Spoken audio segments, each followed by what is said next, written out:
તો હું શરૂઆત આપણા ગિરનારના ઇતિહાસથી કરવા માંગીશ. તો સ્કંદ પુરાણ પ્રમાણે જી. ગિરનાર કરોડો વર્ષ જૂનો છે અને સ્કંદ પુરાણમાં ગિરનારને હિમાલયનો દાદા કયો છે કે ભગવાન કૃષ્ણના બહેન છે સુભદ્રાજી, હા, એમના લગ્ન પણ ગિરનારમાં જ થયા છે. આટલી વાર જુનાગઢ જઈને આવ્યા પણ આ વાતની આજે ખબર પડી. ગિરનારનું શિવજી જોડે આપણે જે કનેક્શન અને જે સંત સાધુ બધા ત્યાં રહે છે, તો હવે ગિરનારની શિવરાત્રી કેવી હોય છે? એક જ લીટીમાં હું તમને જવાબ આપીશ કે ગિરનારની શિવરાત્રિ એટલે ભજન, ભોજન અને આધ્યાત્મિકતા. પણ આ અશ્વત્થામાવાળી સ્ટોરી છે ને થોડી ડાઉટફુલ લાગે, કેમ કે ઇન્ડિયામાં ઘણી બધી જગ્યાઓ એવી છે ને કે જ્યાં લોકો એવો ક્લેમ કરતા હોય છે, દાવો કરતા હોય છે કે અહીંયા અશ્વત્થામા આવે છે, ત્યાં અશ્વત્થામા આવે છે. એટલે ઘણીવાર એવું થાય એટલે બધા અઘોરીઓ ત્યાં પૂજા કરવા આવે છે. આ સિવાય અશ્વત્થામા જે ચિરંજીવી છે હા, એ પણ ત્યાં પૂજા કરવા આવે છે, એવી માન્યતા છે. ઇવન ભગવાન શિવનું ભવનાથનું જે લિંગ છે,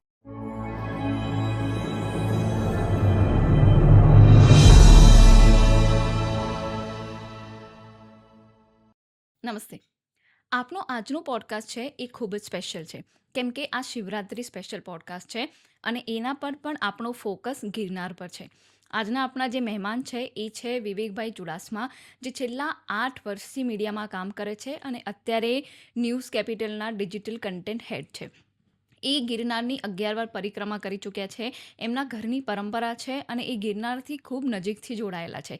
એમણે આજે આપણને નાગા સાધુઓ, અઘોરીઓ, ગિરનાર, શિવરાત્રી આ બધા જ વિશે ડિટેલમાં વાત કરી છે અને એવી જગ્યાઓની માહિતી આપી છે જે આપણે ક્યારેય સાંભળ્યું જ નથી અને આપણને ખબર જ નથી કે ગિરનારમાં આટલી અદ્ભુત ચિત્ર વિચિત્ર વસ્તુઓ છે અને આવા મંદિર, આવી જગ્યાઓ છે જે આપણે કોઈએ એક્સપ્લોર કરી જ નથી આજ સુધી.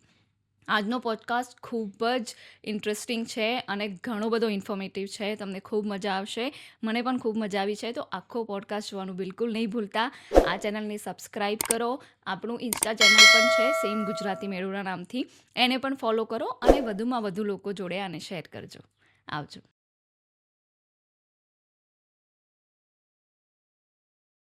નમસ્તે વિવેકભાઈ. નમસ્તે.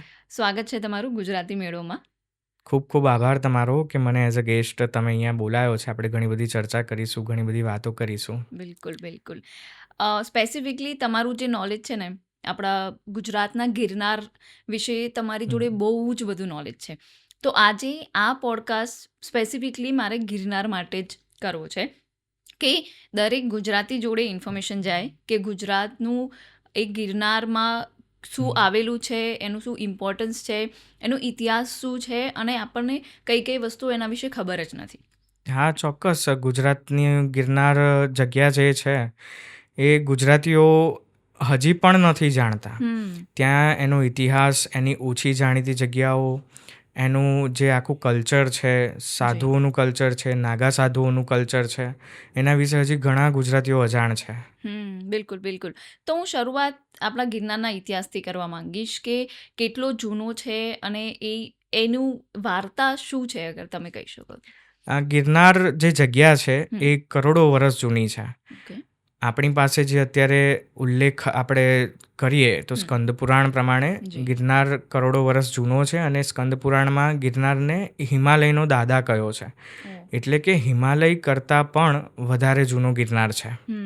એની કોઈ સ્પેસિફિક એવી કોઈ સ્ટોરી નથી કે ગિરનાર કેવી રીતે સર્જાયો, કેવી રીતે બન્યો, પણ એ આપણે આ એક ઉલ્લેખ પુરાણમાં જોઈ શકીએ છીએ બરાબર. કે 1 કરોડો વર્ષ જૂનો છે ગિરનાર. એને અલગ અલગ નામથી અલગ અલગ ટાઈમમાં બોલાવવામાં આવતો હતો, જે રીતે રૈવત છે, રૈવતક છે, રેવતાંચળ છે અને અત્યારે આપણે એને ગિરનાર તરીકે ઓળખીએ છીએ. તો આ ગિરનાર નામ કેવી રીતે પડ્યું હશે? એની કોઈ સ્ટોરી નથી. એની કોઈ ના, સ્ટોરી એની જ કોઈ નથી. સ્ટોરી જ નથી. એટલે પુરાણો બહુ બધા છે પણ કદાચ હા. એ પુરાણોમાં ક્યાંક શોધવું પડે કે શોધવું આ પડે. ગિરનાર નામ કેવી રીતે પડ્યું. લાઈક ફોકલોર્સ તો બહુ હશે, લોકલી લોકો બહુ કહેતા હશે કે આવી રીતે નામ પડ્યું, આમ છે તેમ છે, પણ ખબર નહીં એનું કેવી રીતે નામ આવ્યું હશે ત્યાં. પણ ગિરનારનું જે આધ્યાત્મિક મહત્વ જે છે અને ત્યાં જે જગ્યાઓ છે, ત્યાંના સંત સાધુઓ જે છે, જે આપણને દેખાય નહીં પણ જ્યારે અમુક ટાઈમે એ લોકો બહાર આવતા હોય છે, અગર એ બધા વિશે તમે વાત કરી શકો. હા, તો શરૂઆત આપણે ગિરનારની જગ્યાથી જ કરીએ. બિલકુલ. કે ગિરનાર જે જગ્યા છે એ સૌથી વધારે જાણીતી ગુરુ દત્તાત્રેયજીના કારણે છે. બરાબર. ગુરુ દત્તાત્રેયજી એ નાથ સંપ્રદાય હોય, કોઈ પણ સાધુનો સંપ્રદાય હોય, કોઈ પણ અખાડો હોય, તો એના પહેલા ગુરુ તરીકે એમને પૂજવામાં આવે છે. ગુરુ દત્તાત્રેયજી કોઈ પણ તમે સાધુ લઈ લો, એ નાગા સાધુ લઈ લો, દસનામી ગોસ્વામી સમાજ લઈ લો, તો એમના એ ગુરુ તરીકે ગુરુ દત્તાત્રેયજીને પૂજવામાં આવે છે. ગુરુ દત્તાત્રેયજી અને ગિરનારનું કનેક્શન એવી રીતે છે કે ગુરુ દત્તાત્રેયજીએ ગુરુ શિખર જે અત્યારે હાલની જગ્યા છે ત્યાં હજારો વર્ષ સુધી એમણે તપ કર્યું છે. હવે આપણે કોઈ નોર્મલ મંદિરમાં પણ જઈએ છીએ તો ત્યાં આપણને એની ઉર્જા ફીલ થાય છે, એ જગ્યાના વાઇબ્રેશન આપણને ફીલ થાય છે. તો તમે વિચાર કરો કે એક જ જગ્યાએ ગુરુ દત્તાત્રેયજીએ હજારો વર્ષ સુધી ત્યાં તપસ્યા કરી છે, તો એ જગ્યાની એનર્જી, એ જગ્યાની ઉર્જા, એ જગ્યાના વાઇબ્રેશન કેટલા ગજબ હશે. બિલકુલ. અને કોઈ પણ નોર્મલ માણસ પણ ત્યાં જાય તો એ ઉર્જા, એ વાઇબ્રેશન ફીલ કરી શકે છે. ગિરનાર આમ તો આપણે આમ જોવા જઈએ તો સાધુઓનું પિયર કહેવાય છે. કોઈ પણ સાધુ હોય તો એનું પિયર એ ગિરનાર કહેવાય છે. ગિરનાર અને સાધુઓને પણ એક ગાઢ સંબંધ છે. કોઈ પણ સાધુ હોય, એ નાગા સાધુ પણ તમે લઈ લો કે કોઈ નોર્મલ સાધુ પણ હોય, તો એનું કનેક્શન ગિરનાર સાથે એક ને એક વાર તો થાય જ છે. ગિરનારમાં જુદા જુદા અખાડાઓ આવેલા છે. શૈવ સંપ્રદાયના, વૈષ્ણવ સંપ્રદાયના અખાડાઓ છે. અને ટોટલ આમ તો 7 અખાડા છે, પણ ગિરનાર ક્ષેત્રમાં 3 અખાડા છે. આહવાન અખાડા, અગ્નિ અખાડા અને જૂના અખાડા. આ 3 અખાડા ગિરનાર ક્ષેત્રમાં છે. આ સિવાય વૈષ્ણવ સંપ્રદાયના અખાડાઓ પણ છે, નિર્મોહી અખાડાઓ, ઉદાસીન પંથના અખાડાઓ. આ બધા અખાડાઓ ત્યાં અત્યારે હાલમાં પણ ત્યાં કાર્યરત છે. એ બધાની કાર્યપ્રણાલી થોડીક અલગ હોય છે એકબીજા કરતાં, પણ એ બધા જ ત્યાં કહેવાય તો મૂળ સાધુ જ, એક જ સંપ્રદાયના. ઇવન ત્યાં નાથ સંપ્રદાયના પણ ઘણા બધા સાધુઓ ત્યાં છે. નાથ સંપ્રદાયનો આમ ગુરુ ગોરખનાથ સાથેનો બહુ જૂનો સંબંધ છે, નવનાથ છે. હા, ગિરનાર સાથે એક વાત બીજી એ પણ કનેક્ટ કરી શકાય કે આપણે ઘણી બધી જગ્યાએ એવું સાંભળ્યું છે કે ત્યાં 33,000 કરોડ દેવતાઓનો વાસ છે, પણ એકચ્યુઅલી એ જે સેન્ટેન્સ છે ને ખોટી રીતે ફોરવર્ડ થઈ રહ્યું છે. એક્ઝેક્ટલી એવો શબ્દ છે કે 33 કોટી દેવતાઓ એમની ત્યાં હાજરી છે. આ સિવાય 84 સિદ્ધ છે, નવનાથ છે, 64 જોગણી છે. એટલે શક્તિ અને શિવ બંને ત્યાં હાજર છે. શક્તિ, શિવ, ઇવન ભગવાન વિષ્ણુ ત્યાં દામોદર રાયજીના વેશમાં ત્યાં છે, હાજર છે. દામોદર કુંડ છે ત્યાં. ત્યાં રેવતીજીનું મંદિર પણ છે. રેવતીજી એ કૃષ્ણ ભગવાનના મોટા ભાઈ છે, બલરામ, એમના વાઇફ થાય. એટલે એક જ જગ્યા ઉપર ઘણા બધા દેવી દેવતાઓ હાજર છે. એની પાછળ પણ એક કથા છે, એ આપણે આગળ વાત કરીશું કથા વિશે, જે શંકર ભગવાન સાથે કનેક્ટેડ છે. એટલે મોટા ભાગે આમ જોવા જઈએ ને તો ગિરનારમાં તમને બધી જ જગ્યાએ શંકર ભગવાનના સ્થાનકો તો તમને મળી જશે. અઢળક ગિરનારમાં એવું કહેવાય છે કે અઢળક શિવલિંગ છે. મેઇન તો આપણે જોવા જઈએ તો વસ્ત્રાપથેશ્વર મહાદેવ અને ભવનાથ મહાદેવ, આ 2 લિંગ છે એ એક સૌથી પ્રભાવશાળી.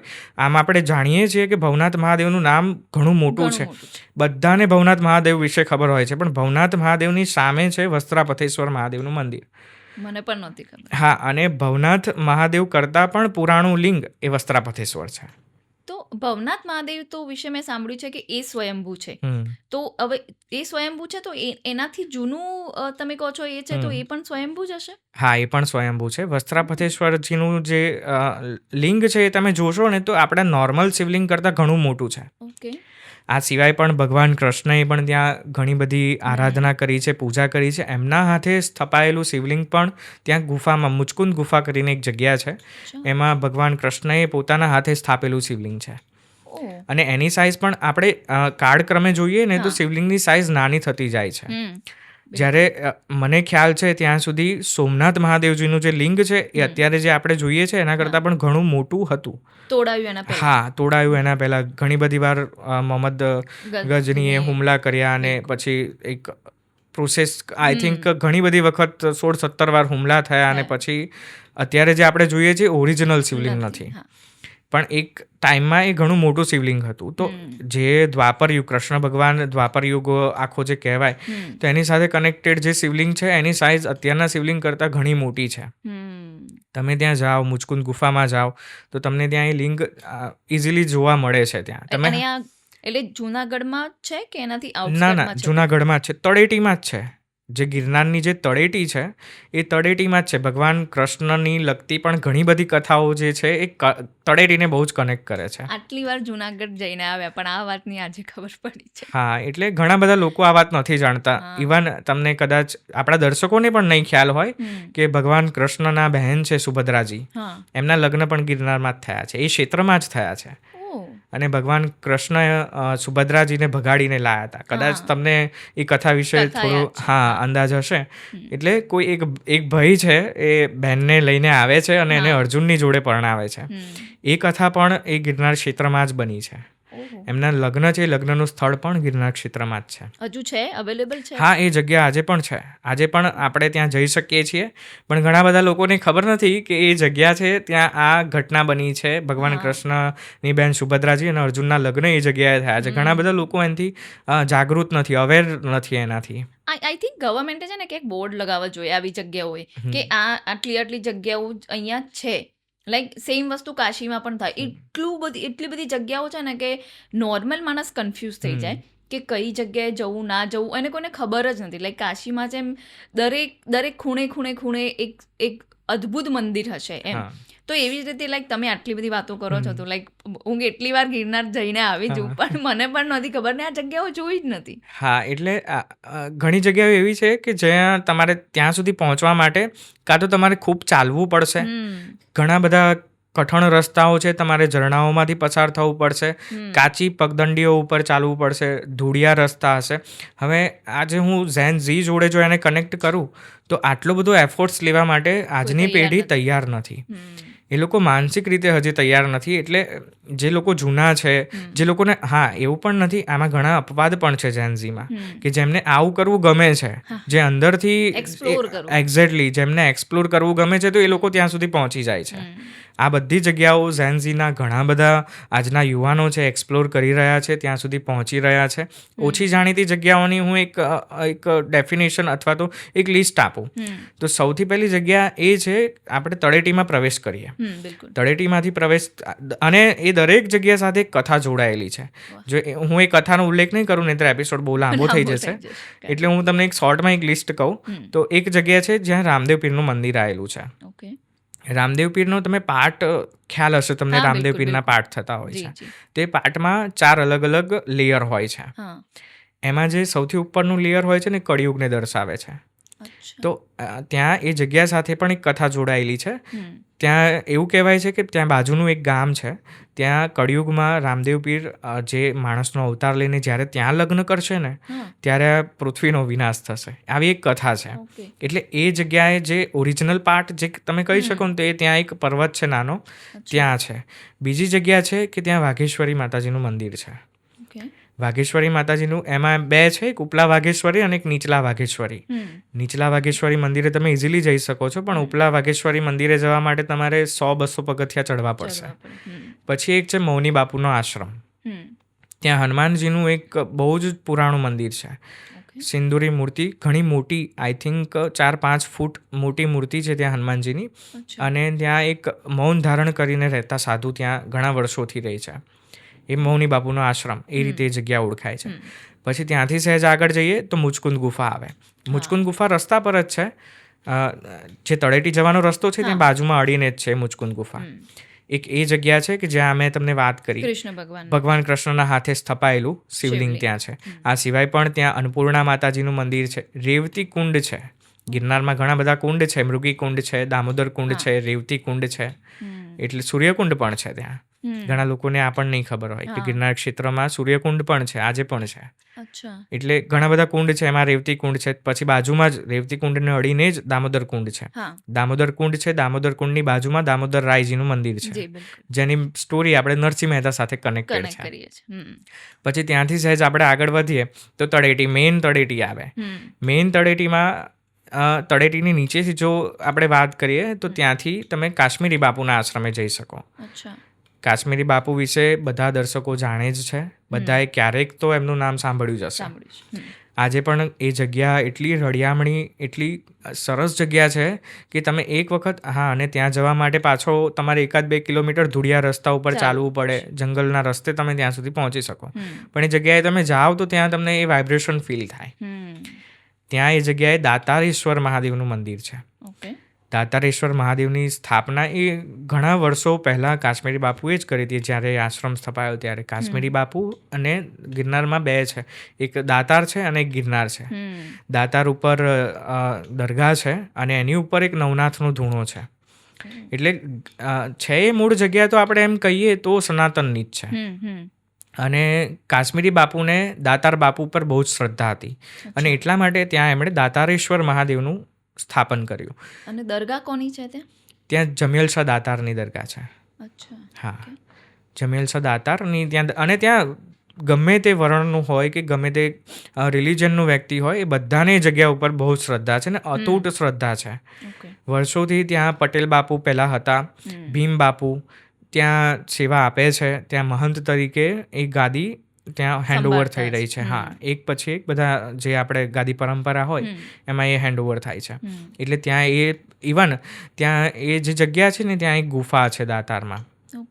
એટલે ત્યાં પણ ઉરસ, તમે કદાચ શબ્દ સાંભળ્યો હશે, ઉરસ થતા હોય છે.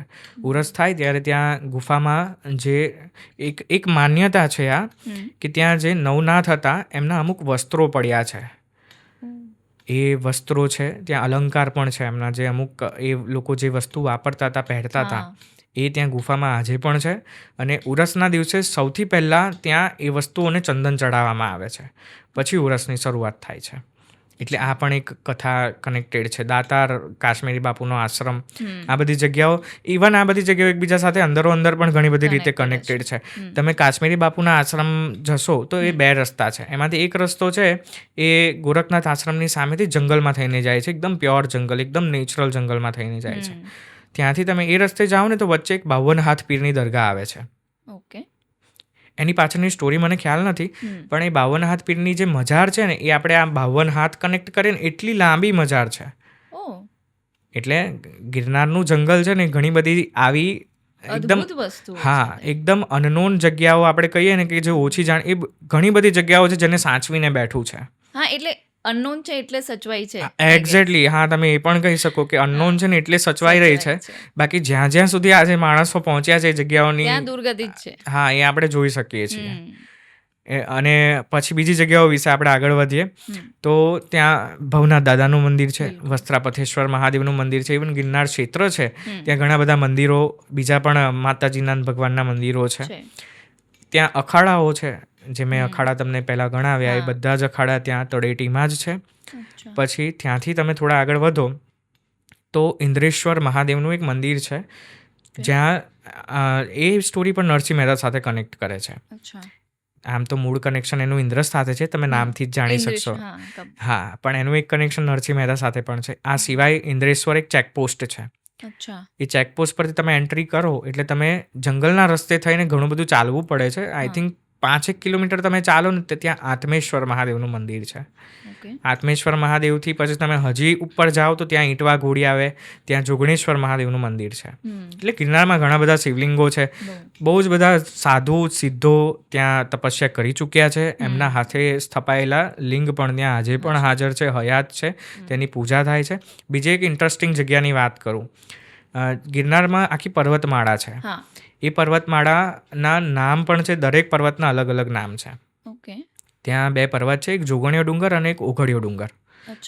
એ ડુંગરની જે રેન્જ છે એની અંદર એક શિવ ગુફા કરીને જગ્યા છે. ગુફામાં ભગવાન શિવનું એક લિંગ છે અને અદ્ભુત લિંગ છે. એ જગ્યાની એનર્જી પણ તમે ફીલ કરો તો તમને એમ થાય કે આ કેટલી અદ્ભુત જગ્યા, તમને ફીલ થઈ જ જાય. તમે ત્યાં પગ મૂકો એટલે તમને તમારામાં એ વાઇબ્રેશન આવી જ જાય. એ જગ્યાની માન્યતા એવી છે કે તમે ત્યાં એની ટાઈમ ગમે ત્યારે તમે ત્યાં જાઓ એટલે તમને ત્યાં પૂજા કરેલું ત્યાં જોવા મળે. ત્યાં તાજા ફૂલ હોય, ભગવાન શંકર ઉપર જળાભિષેક કર્યો હોય, એ તમને ત્યાં વર્તાઈ જ આવે. એક બીજી એ જગ્યાની સ્ટોરી એવી છે કે ત્યાં જે અઘોરીઓ છે ત્યાંથી એ જે ડુંગર રેન્જ છે ને એની અંદર અઘોરીઓ વધારે છે. એટલે બધા અઘોરીઓ ત્યાં પૂજા કરવા આવે છે. આ સિવાય અશ્વત્થામા જે ચિરંજીવી છે એ પણ ત્યાં પૂજા પૂજા કરવા આવે કરવા છે, એવી માન્યતા છે. ઇવન ભગવાન શિવનું ભવનાથનું જે લિંગ છે, ત્યાં બાજુમાં બીજું એક શિવલિંગ છે, હા, એવું મેં ત્યાં 2 સાંભળ્યું. શિવલિંગ છે. હા, એમાંથી એક શિવલિંગ છે એ અશ્વત્થામા, અશ્વત્થામા હા, અને એક બરાબર. સ્વયંભૂ છે. હમ એટલે ત્યાં પણ એવી માન્યતા છે કે ત્યાં પણ અશ્વત્થામા એ લિંગની હા. પૂજા કરવા માટે આવે જ છે. પણ આ અશ્વત્થામાવાળી સ્ટોરી છે ને થોડી ડાઉટફુલ લાગે, કેમ કે ઇન્ડિયામાં ઘણી બધી જગ્યાઓ એવી છે ને કે હા, જ્યાં લોકો એવો ક્લેમ કરતા હોય છે, દાવો કરતા હોય છે કે અહીંયા અશ્વત્થામા આવે છે, હા. ત્યાં અશ્વત્થામા આવે છે. એટલે ઘણીવાર એવું થાય કે અશ્વત્થામા કેટલી જગ્યાએ હા, જતા હશે, એટલે એક્ઝેક્ટલી, એક્ઝેક્ટ કેવું ડિફિકલ્ટ હા, છે. એ ડિફિકલ્ટ છે. હમ પણ આ એક માન્યતા આજે પણ પ્રચલિત બિલકુલ. છે હમ કે ગિરનાર ક્ષેત્રમાં ઇવન બીજા ચિરંજીવી છે રાજા ભર્તૃહરિ, હા. એ પણ ત્યાં એમણે પણ તપસ્યા કરી. રાજા ગોપીચંદ છે, ઓ એમણે પણ ત્યાં તપસ્યા કરી. નવનાથ, મત્સ્યેન્દ્રનાથ, ગોરખનાથ, ઓ એ બધાએ રાઈટ. ત્યાં તપસ્યા કરી છે. હમ ઇવન ગોરખનાથની તો એક સ્પેશિયલ જગ્યા જે ગોરખનાથની ટૂંક છે. હમ હમ. ગિરનારના 7 શિખર છે, હા. એમાંથી જે બીજા નંબરનું છે એ ગોરખનાથ શિખર. અચ્છા. ત્યાં ગોરખનાથ જે નાથ સંપ્રદાયના હા સાધુ છે, એમનો ત્યાં અખંડ ધૂણો પણ છે. આ સિવાય મેં તમને બીજી એક વાત કરી દાતારવાળી. હા. દાતારથી એક રસ્તો જાય છે જંગલ રસ્તે, ત્યાં હમ તમે જાઓ તો ત્યાં નવનાથનો અખંડ ધૂણો પણ છે. હમ દાતારની જે રીતે આપણે વાત કરી, હમ. તો દાતાર જે જમિયલસા દાતારની દરગાહ છે, ત્યાંથી એક રસ્તો એક કેડી જાય છે નવનાથના ધૂણા તરફ. હમ એ નવનાથનો ધૂણો ત્યાં પણ એવું માનવામાં આવે છે કે ત્યાં અખંડ ધૂણો છે, ઓકે. અને એ જગ્યા ઓપન છે, ત્યાં કોઈ મંદિર નથી, એવું કશું જ નથી. હમ ત્યાં હાર્ડલી 10 માણસ ત્યાં રહી શકે એટલી જગ્યા છે. અચ્છા. એટલે આ ધૂણા ઓટોમેટિક જ ચાલુ રહે છે. હા, હા, એ સ્ટ્રેન્જ અખંડ વસ્તુ છે, છે. એ અખંડ છે. અખંડ અને કોણ ચાલુ રાખતું હશે એને? એ તો એક આપણે એમ કહી શકીએ કે રહસ્ય છે. હા, એ રહસ્ય છે. હમ ઇવન ગિરનાર પર પણ અખંડ ધૂણો છે ગુરુ દત્તાત્રેયજીનો. હા. ત્યાં પણ એવું છે કે એ જગ્યા ઘણા ટાઈમ સુધી એને અમુક ટાઈમે બંધ કરી દેવામાં આવે છે, હમ અને પછી તમે જ્યારે એને ફરીથી એ જગ્યાએ જાઓ તો ત્યાં ઉપરની ખાલી રાખ જે હોય એ હટાવો ને તો નીચેથી તમને એ જ્યોતિ જે ચેતના છે એ પ્રગટેલી જોવા જ મળે. ઓ એ અખંડ છે, એટલે એની પોતાની એક એનર્જી છે. એટલે આ બધી કહું છું, જો ગિરનાર 22-23 હજાર કરોડ વર્ષ હા, જૂનો હોય હા, તો આ જે શક્તિઓએ જ આ બધી વસ્તુઓની સ્થાપના કરી છે એ કેટલી એનર્જેટિક અને કેટલી અદ્ભુત એ શક્તિઓ કે એ લોકો હશે એ ટાઈમના. એક્ઝેક્ટલી. એ 84 સિદ્ધ છે, નવનાથ છે, ગુરુ હમ દત્તાત્રેયજી છે કે જે આખા આખા હા સાધુ સંપ્રદાયના હા. જે હેડ ઓફ ધ ડિપાર્ટમેન્ટ તમે એને કહી એટલે શકો. એમને એવું કહેવાય છે કે બ્રહ્મા વિષ્ણુ મહેશના યસ, અવતાર છે, એ યસ, 3 યસ. ભગવાનના એક હમ. અવતાર તરીકે છે એ. એટલે હા, એમની સિદ્ધિઓ અને શક્તિઓનો તો અંદાજો લગાવો. ત્યાં હા, એ તમને પરચો મળે જ છે ત્યાં. બિલકુલ બિલકુલ. આ બધાની જોડે જોડે મારે તમને શિખર વિશે પણ પૂછવું છે કે તમે જે 7 શિખરની વાત કરી, અગર એની ડિટેલ્સ તમે આપી શકો. હા, એટલે ગિરનારને તમે જોશો ને તો ત્યાં અલગ અલગ શિખર છે. હમ એમાં ટોટલ ગિરનારના 7 શિખર છે. હમ અંબાજી શિખર, ગોરખનાથ શિખર, ગુરુ દત્તાત્રેય શિખર, ઓઘડ શિખર, અનસુયા શિખર, રેણુકા શિખર અને કાલિકા ખપ્પર. ઓકે. આ 7 શિખર ગિરનારના છે. હમ એમાંથી આપણે ખાલી 3 શિખર જોયા છે. હમ અંબાજી શિખર, હા. ગોરખનાથ શિખર અને ગુરુ દત્તાત્રેય. દત્તાત્રેય. ત્યાંથી આગળ જવું થોડુંક અઘરું છે. એનું કારણ છે કે ત્યાં નીચે કમંડળ કુંડ છે, કમંડલ કુંડ. ઓકે. ત્યાંથી એક રસ્તો જાય છે જે આ બાકીની જે 4 શિખર છે હમ એને કનેક્ટ કરે છે. અચ્છા. તો બીજા જે 3 શિખર છે, ઓઘડ શિખર, અનસુયા શિખર અને રેણુકા, એની ઉપર કંઈ એટલું ખાસ નથી. હમ પણ કાલિકા ખપ્પર જે શિખર છે હમ એ બહુ જ સ્પિરિચ્યુઅલ જગ્યા છે. એ અઘોરીઓ સાથે કનેક્ટેડ જગ્યા છે. એ નામથી જ.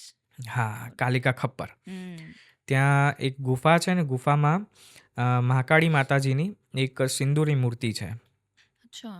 અને ત્યાં એ અઘોરીઓ સાધના કરતા હોય છે, હમ ત્યાં સ્પિરિચ્યુઅલ એક્ટિવિટીઝ થતી હોય છે. એટલે કાલિકા ખપ્પર એ રીતે પણ આમ જોવા જઈએ ને તો બહુ જ એનર્જેટિક જગ્યા છે. હમ અઘોરીઓ સાથે ડાયરેક્ટ કનેક્ટેડ જગ્યા તમે એને કહી શકો. હમ ઇવન ઘણી વખત તમે ત્યાં જાઓ તો તમને અઘોરી જોવા પણ મળી જાય, તમારા નસીબ એટલે પછી. આપણે ત્યાં જઈ શકીએ એમ. હા, આપણે જઈ શકીએ ત્યાં, પણ એ રસ્તો છે થોડોક ડિફિકલ્ટ જ. અતિ દુર્લભ રસ્તો છે. હમ કઠણ છે બહુ જ, કે તમે 3 શિખર સુધી પહોંચી શકશો, પણ કાલિકા ખપ્પર પહોંચવા માટે એક નાનકડી કેડી છે ને એની 2 બાજુ ખીણ છે. ઓહ. એટલે ત્યાં જો તમારામાં જીગર હોય તો તો જ તમે ત્યાં સુધી પહોંચી શકો. બીજું માતાજીનો આદેશ હોય તો તમે તો જઈ તમે શકો. ત્યાં જઈ શકો. હમ એટલે કાલિકા ખપ્પર અને આ ગિરનારના 7 શિખર. હમ બાકીના શિખર તો અંબાજી શિખર પર માતા અંબાજીનું હા. એક સિંદૂરી મૂર્તિ છે, એ પણ બહુ જ વર્ષો પુરાણી છે. હમ એની કથા પણ ભગવાન શંકર સાથે કનેક્ટેડ છે. અચ્છા. ઇવન એને શક્તિપીઠ તરીકે પણ કહેવામાં આવે છે. હા એને સહોદર શક્તિપીઠ એવું એનું નામ છે, કે જ્યાં ભગવતી સતીનું ઉદરનો ઉદર જે પડ્યો. ભાગ, હા, એ ત્યાં પડ્યો હતો. આ કોઈ પુરાણમાં લખેલી વાત છે કે ત્યાં ઉદર પડેલું? કેમ કે પ્રૂફ કરવા ડિફિકલ્ટ છે આ હા, વસ્તુ. એટલે જે રીતે દેવી ભાગવતમાં ઉલ્લેખ છે, હમ હમ. શક્તિપીઠનો જે મેઇન આપણે સંદર્ભ કહી શકીએ હા તો એ દેવી ભાગવત છે. હમ દેવી ભાગવતમાં ગુજરાતમાં માત્ર 2 શક્તિપીઠનો ઉલ્લેખ છે. હમ એક અંબાજી શક્તિપીઠ જ્યાં ભગવતી સતીનું હૃદય પડ્યું હતું, હમ. અને બીજી છે ચંદ્રભાગા શક્તિપીઠ. હા ત્યાં ઉદર પડવાનો ઉલ્લેખ છે. હા મેં જે વાંચ્યું છે એમાં ખાલી ચંદ્રભાગાનું નામ છે, પાટણમાં જે આવેલું છે એ, કે ખાલી એ જ શક્તિપીઠ છે. ઇવન અંબાજી પણ શક્તિપીઠ નથી એવું લખેલું હતું. એટલે હવે આને પ્રૂવ કરવું થોડું ડિફિકલ્ટ છે કે કયું શક્તિપીઠ છે કયું નથી. હા, એટલે જ્યાં આપણે શક્તિપીઠનો જો સંદર્ભ, મેઇન હમ સ્ત્રોત, મેઇન સોર્સ આપણે ગણીએ તો એ દેવી ભાગવત છે, હમ કે એની અંદર 51 શક્તિપીઠની વાત છે. હા એટલે તમે એને ઓથેન્ટિક ગણી શકો. તમારે જો ઓથેન્ટિકેશન હા જોઈતું હોય તો તમે દેવી ભાગવતને લઈ શકો. લઈ શકાય. એટલે દેવી ભાગવતમાં 2 છે, અને ઇવન ભગવતી સતીનું જ્યાં હૃદય જે કહેવાય, હા ઇવન અંબાજીની જે શક્તિપીઠ છે ને હૃદયપીઠ પણ કહેવાય છે, the main source of the energy.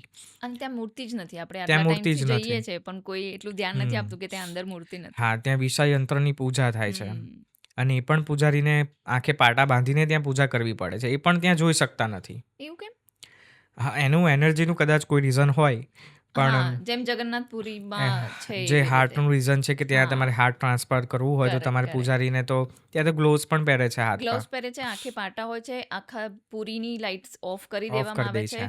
અને પછી એને હૃદયને, એટલે જ ત્યાં લાકડાની મૂર્તિઓ છે હા, કે એ લાકડાની મૂર્તિઓમાંથી હૃદય, એ એવું કહે છે કે કૃષ્ણ ભગવાનનું જે હૃદય નીકળીને કરીને, વહીને આવ્યું હા, હતું, હા. એમાં એ એક આર્ટિફિશિયલ કંઈક મશીન હોય ને એવું હતું, હમ. અને એમાંથી મર્ક્યુરી જેવો કંઈક પદાર્થ છે ને એ નીકળતો રહે છે. એટલા માટે એ લોકો લાકડાની મૂર્તિ કરે છે. નહીં તો આપણા બધા મંદિરમાં પથ્થરની જ મૂર્તિઓ છે. હમ. પણ આને ચેન્જ કરવું પડે છે કેમ કે મૂર્તિ અંદરથી ખરાબ થઈ જાય છે. હમ. એટલે એ પ્રવાહી જે વહેતું રહે છે એનો પ્રોબ્લેમ છે, અને એને ટ્રાન્સફર કરી અને દર 12 વર્ષે કેવી રીતે 12 વર્ષે ટ્રાન્સફર કરે એ છે. લોકો ટ્રાન્સફર કરે છે, અને એ એનર્જી કદાચ એ લોકો જોઈ ના શકે કે એનાથી કંઈક પ્રોબ્લેમ થતો હશે, પહેલાં થયેલો હશે પ્રોબ્લેમ, હમ. એટલે પછી આ પ્રથા કરી હશે કે લાઇટ ના જોઈએ ત્યાં આંખે પાટા બાંધી, કદાચ એમાંથી કોઈક એવા રેડિયો એક્ટિવ કે કંઈક બી એક્ઝેક્ટલી. હોઈ શકે, હા, પોસિબિલિટી એક્ઝેક્ટલી, છે ત્યાં. એક્ઝેક્ટલી. એટલે સેમ વસ્તુ અંબાજીમાં પણ છે, કે ત્યાં હમ પણ પૂજારીને એ જોવાની મનાઈ છે. એટલે આંખે પાટા અચ્છા. બાંધીને આરતી જ્યારે થતી હોય, ઓકે. આદ્યશક્તિની જે આરતી છે એની હમ અંદર 13 હશે તુળજા રૂપ, ત્યાં હા પછી સ્ટોપ લેવામાં આવે છે, અને ત્યારે અચ્છા. વિષયયંત્રની પૂજા થાય છે 1 મિનિટ 2 મિનિટ, અને હમ પછી ફરીથી આરતી ચાલુ કરે છે. ચાલુ કરે. આ હા પ્રોસેસ છે. અચ્છા. હા, એટલે આપણે જે અંબાજી શિખર છે હમ ત્યાં પણ એને શક્તિપીઠ તરીકે માનવામાં આવે છે, પણ હમ as far as the Devi Bhagavat is concern, હમ તો એ શક્તિપીઠ નથી. તમે એને સિદ્ધપીઠ કહી શકો. હા. જે રીતે સિદ્ધપીઠ, ગુજરાતમાં ઘણી સિદ્ધપીઠ છે, બહુચરાજી છે, હમ પાવાગઢ છે, એ સિદ્ધપીઠ છે, એ છે. શક્તિપીઠ નથી. હા. એટલે તમે એને સિદ્ધપીઠ તરીકે ગણી શકો, હમ કે ત્યાં સાક્ષાત હાજરા હજુર ત્યાં, માતાજી છે. હા, ત્યાં બિરાજમાન છે ભગવતી અંબા. હમ આ સિવાય ગુરુ ગોરખનાથનું પણ ત્યાં વાસ છે. હમ ઇવન આખા ગિરનાર ઉપર 33 કોટી દેવતાઓ વસે છે. હા. એટલે ગિરનાર સ્પિરિચ્યુઅલ પણ તમે કહી શકો. ત્યાં તમારે મનની શાંતિ જોઈતી હોય, હા. તમે એની ટાઈમ ગિરનાર જાઓ, તમને ત્યાં મનની શાંતિ મળશે જ. પણ એટલે મેઇન જે જગ્યાઓ છે ને ત્યાં નહીં મળે, કે ત્યાં ત્યાં એટલી પબ્લિક છે ને કે ત્યાં શાંતિ તો દૂરની વાત થઈ જાય છે. તમે જે કહી રહ્યા છો ને જે રૂટ, હા. એ રૂટ ડિફરન્ટ છે, જે નોર્મલ લોકો નથી લેતા. નથી લેતા. એ રૂટ ઉપર જઈએ તો તમને અસલી ગિરનારની એક્ઝેક્ટલી, મજા આવે એક્ઝેક્ટલી. ત્યાં. તમે થોડુંક આડા રસ્તે જાઓ. આ સિવાય પણ ગિરનારમાં ઘણી બધી એવી જગ્યાઓ છે હમ કે જે હજી કદાચ શોધાઈ પણ નથી, અને હમ જે જગ્યાઓ શોધાયેલી છે તો ત્યાં પબ્લિક જઈ શકતું નથી, નથી. કારણ કે રસ્તાઓ બહુ કપરા છે. હમ હું મારી જ એક જર્નીની વાત કરું તો હું દર ચોમાસામાં ગિરનાર જતો હોઉં છું. ઓકે. ચોમાસામાં અમારું કન્ફર્મ જ હોય છે ગિરનાર જવાનું જ. અચ્છા. ભર વરસાદમાં અમે ગિરનાર ચડીએ, ત્યાં રખડીએ બધી જગ્યાઓએ. તો અમુક ધૂળિયા રસ્તા હોય ને તો ત્યાં લપસી જવાનું, પડી જવાની બીક રહે, હા બિલકુલ. કારણ કે રસ્તા જ એવા છે. ઝરણામાંથી તમારે જવાનું થાય, હમ ઝરણું પડતું હોય ને તમારે એની રિવર્સમાં ચડવાનું થાય, એવી ઓહ. જગ્યાઓ પણ છે ગિરનારમાં. એડવેન્ચર થઈ જાય. એક્ઝેક્ટલી, એડવેન્ચર જેવું ટ્રેકિંગ છે, એટલે એવી જગ્યાઓ બરાબર. પણ છે. ગિરનારના 2 રસ્તા છે, એક જૂની સીડીવાળો રસ્તો છે હા અને એક નવી સીડીવાળો નવી રસ્તો છે. સીડીવાળો. નવી સીડીથી બધા જતા હોય છે. બિલકુલ. જૂની સીડીનો જે મોટા ભાગનો યુઝ છે ને એ જૈન ધર્મના લોકો કરે છે. હા, કેમ કે એમના દેરાસર નીચેની સાઈડ હા અલગ છે. હા, એટલે ત્યાંથી ઇવન ત્યાં રસ્તા પર પણ સહસા વનમાં છે દેરાસર, બહુ જ જૂનું દેરાસર છે. હમ. મને એક્ઝેક્ટલી અંદાજ નથી, પણ ત્યાં નેમિનાથજી સાથે કનેક્ટેડ એક આખો અચ્છા. સ્ટોરી છે હા. અને એમને સમર્પિત એ દેરાસર છે. હમ. મને આછું પાતળું યાદ છે ત્યાં સુધી, નેમિનાથજી જે ટાઈમે હતા એ ટાઈમની નેમિનાથજીની મૂર્તિ એ દેરાસરમાં છે. ઓહ, નાઈસ. અને આમ બી ગિરનારમાં પણ એક કોન્ટ્રોવર્સી જૈન ધર્મની અને હિન્દુ ધર્મની રહી છે, જે પગલા બાબતે છે. એટલે જૈન ધર્મ, હિન્દુ ધર્મ છે, આ સિવાય પણ બીજા ધર્મો સાથે કનેક્ટેડ પ્લેસીસ પણ ગિરનાર ઉપર છે. ગિરનારના પાછળના રસ્તે ભરતવન અને સીતાવન આ 2 જગ્યાઓ છે. ઓકે. એમાં હનુમાનધારા કરીને એક જગ્યા છે, ત્યાં પણ વર્ષો જૂનું હનુમાનજીનું મંદિર છે. સીતાવનમાં રામજી મંદિર છે. એક ઇન્ટરેસ્ટિંગ સ્ટોરીની વાત કરું રામજી મંદિરના. ત્યાં જે પૂજારી છે એમની એજ 90+ છે, 90 વર્ષ કરતાં વધારે. એ પૂજારીને જ્યારે પણ રામ ભગવાનની આરતી કરવાની હોય ત્યારે એમને 16 શ્રૃંગાર કરવા પડે પોતાને. આજે પણ જ્યારે ત્યાં આરતી થાય ત્યારે 16 શ્રૃંગાર કરીને તૈયાર થાય છે છોકરીના રૂપમાં અને પછી આરતી કરે છે. એવું કેમ? આઈ થિંક એ પરંપરાગત એ વસ્તુ ચાલતી આવતી હશે, કારણ કે ત્યાં અત્યારે એક જ રહી છે. જે પૂજારી છે એક જ ત્યાં રહે છે, કારણ કે બહુ જ દુર્ગમ જગ્યા છે. ત્યાં નોર્મલ પબ્લિક નથી જતી. જેને ખબર છે અને જેને રસ્તો જોયો છે એ જ પબ્લિક જાય છે. અચ્છા. એટલે આ એક તમને બી જાણીને કેટલું આશ્ચર્ય થયું કે કેમ આવું, કેમ ત્યાં કેમ તમારે 16 શ્રૃંગાર કરીને જ ભગવાનની આરતી કરવી પડે. એક પરંપરાગત એ ચાલ્યું આવે છે. પછી ત્યાં પ્રાચીન ગિરનારીની ગુફા છે. ત્યાં પણ અખંડ ધૂણો છે ગુરુ દત્તાત્રેયજીનો. આ સિવાય વાલ્મીકી ગુફા પણ છે. ત્યાં ઘણી બધી ગિરનારમાં અઢળક ગુફાઓ છે. એ ગુફાઓમાં પણ સિદ્ધ સાધુઓ ત્યાં કરતા હોય છે તપસ્યા. આજે પણ ત્યાં કરે છે તપસ્યા. હા, એટલે ઘણા મેં સાંભળેલા છે એમ કે કેટલા 400-500 વર્ષ એમની ઉંમર થઈ ગઈ હોય એવા પણ સાધુઓ છે ત્યાં. એક્ઝેક્ટલી એવા સાધુઓ પણ ત્યાં છે. હવે સાધુઓ જે છે મેઇન એ જગ્યા કનેક્ટ કરે છે ઝીણા બાવાની મઢી સાથે. અચ્છા. નોર્મલ જ્યારે તમે પરિક્રમા કરવા જાઓ, જ્યારે કારતક સુદ 11થી પૂનમની પરિક્રમા થાય છે 5 દિવસની, ત્યારે એ 5 દિવસની પરિક્રમામાં ઘણી બધી જગ્યાઓ આવે. તેમાં એક જગ્યા છે ઝીણા બાવાની મઢી. અચ્છા. ત્યાં મોટા ભાગના જે સાધુઓ છે, નાગા સાધુઓ છે, અઘોરીઓ છે, તો એ તમને ત્યાં જ જોવા મળશે. અચ્છા. બધા સાધુઓ, દિગંબર સાધુઓ, અઘોરીઓ એ તમને ત્યાં જોવા મળે, જેનું કનેક્શન એ જગ્યા સાથે. ઝીણા બાવાનું નામ પણ એવી રીતના, એની પાછળ પણ એક બહુ લાંબી સ્ટોરી છે. એટલે તમને એ જગ્યાએ એવું છે કે તમે બહારથી ચેકપોસ્ટ પરથી, નોર્મલ ડેઝમાં તમારે ચેકપોસ્ટ પરથી એન્ટ્રી લેવી પડે તો તમે ઝીણા બાવાન મળીએ જઈ શકો. અને બાય વ્હીકલ જ જવું પડે, તમે ચાલતા નહીં જઈ શકો. ઘણું બધું અંદર છે. એવી જ એક જગ્યા બોરદેવી છે, જે પરિક્રમા રૂટમાં જ છે.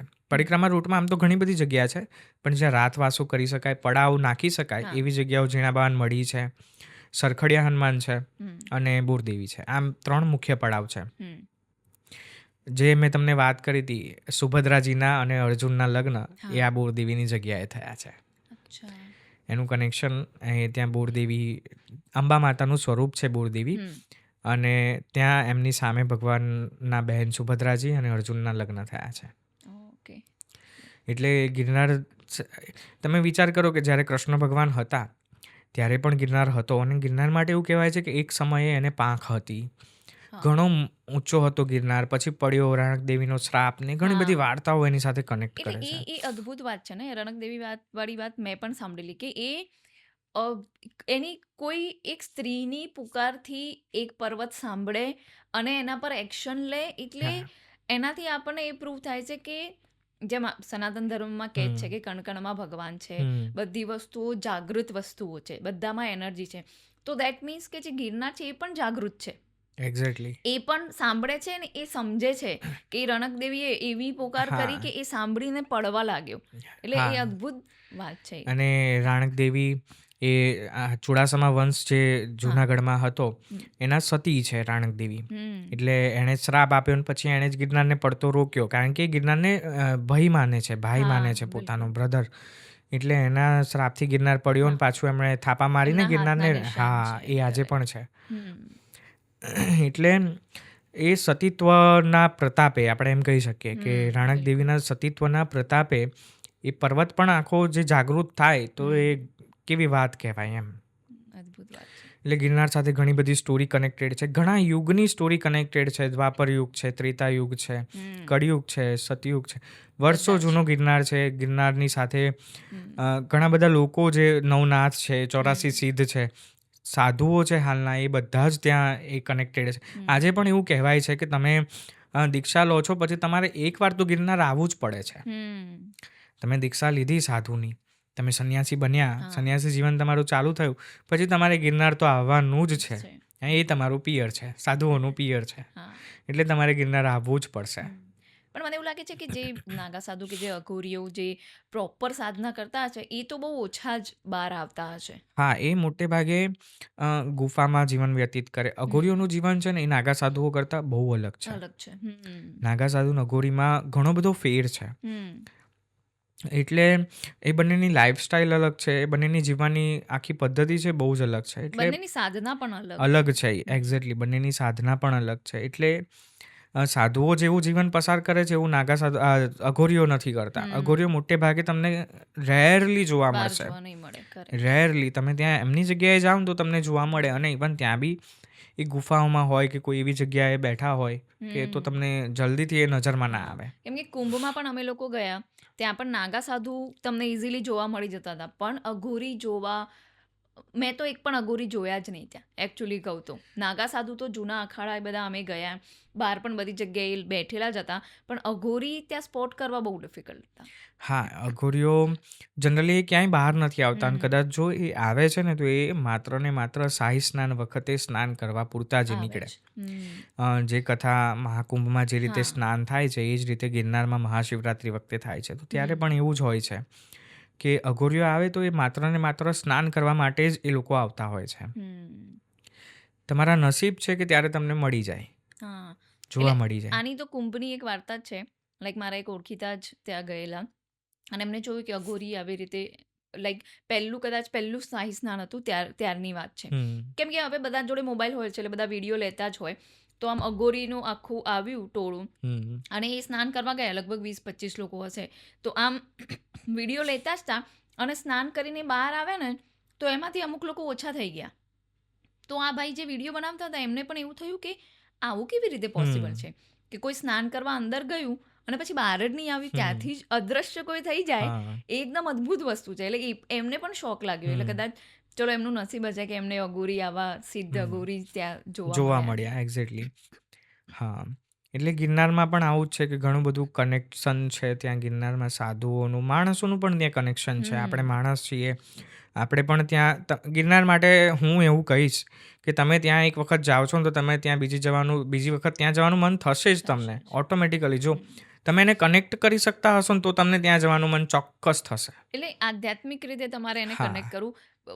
ખાલી ફરવા માટે ગયા હશો તો એ કદાચ નહીં ફીલ થાય, પણ જો તમે આધ્યાત્મિક રીતે એને કનેક્ટ કરી શકશો તો કદાચ સેમ તમે કરી શકો. તમે હમણાં પરિક્રમાની વાત કરી હતી, તો અગર એ થોડું એક્સપ્લેન કરી શકો કે પરિક્રમા છે શું, એ કેમ કરવામાં આવે છે, એ કઈ એનો ઇતિહાસ હોય ચાલુ થઈ, એવું કઈ જો આપને ખ્યાલ હોય તો કહી શકો. હા, એટલે પરિક્રમા છે એ ઓખા ભગતે ચાલુ કરી હતી, ઘણા વર્ષો પહેલા ચાલુ કરી હતી. હવે એની પહેલાની જે વાત છે ને એ એવી રીતે છે કે પહેલા માત્ર સાધુઓ જ પરિક્રમા કરતા હતા. અત્યારે માણસ પરિક્રમા કરે છે, નોર્મલ માણસ. પહેલા સંન્યાસીઓ અને સાધુઓ જ પરિક્રમા કરતા હતા, પછી એક આખું ચેન્જ થયું, અને હવે હજારો લાખો માણસો એ પરિક્રમામાં જોડાય છે.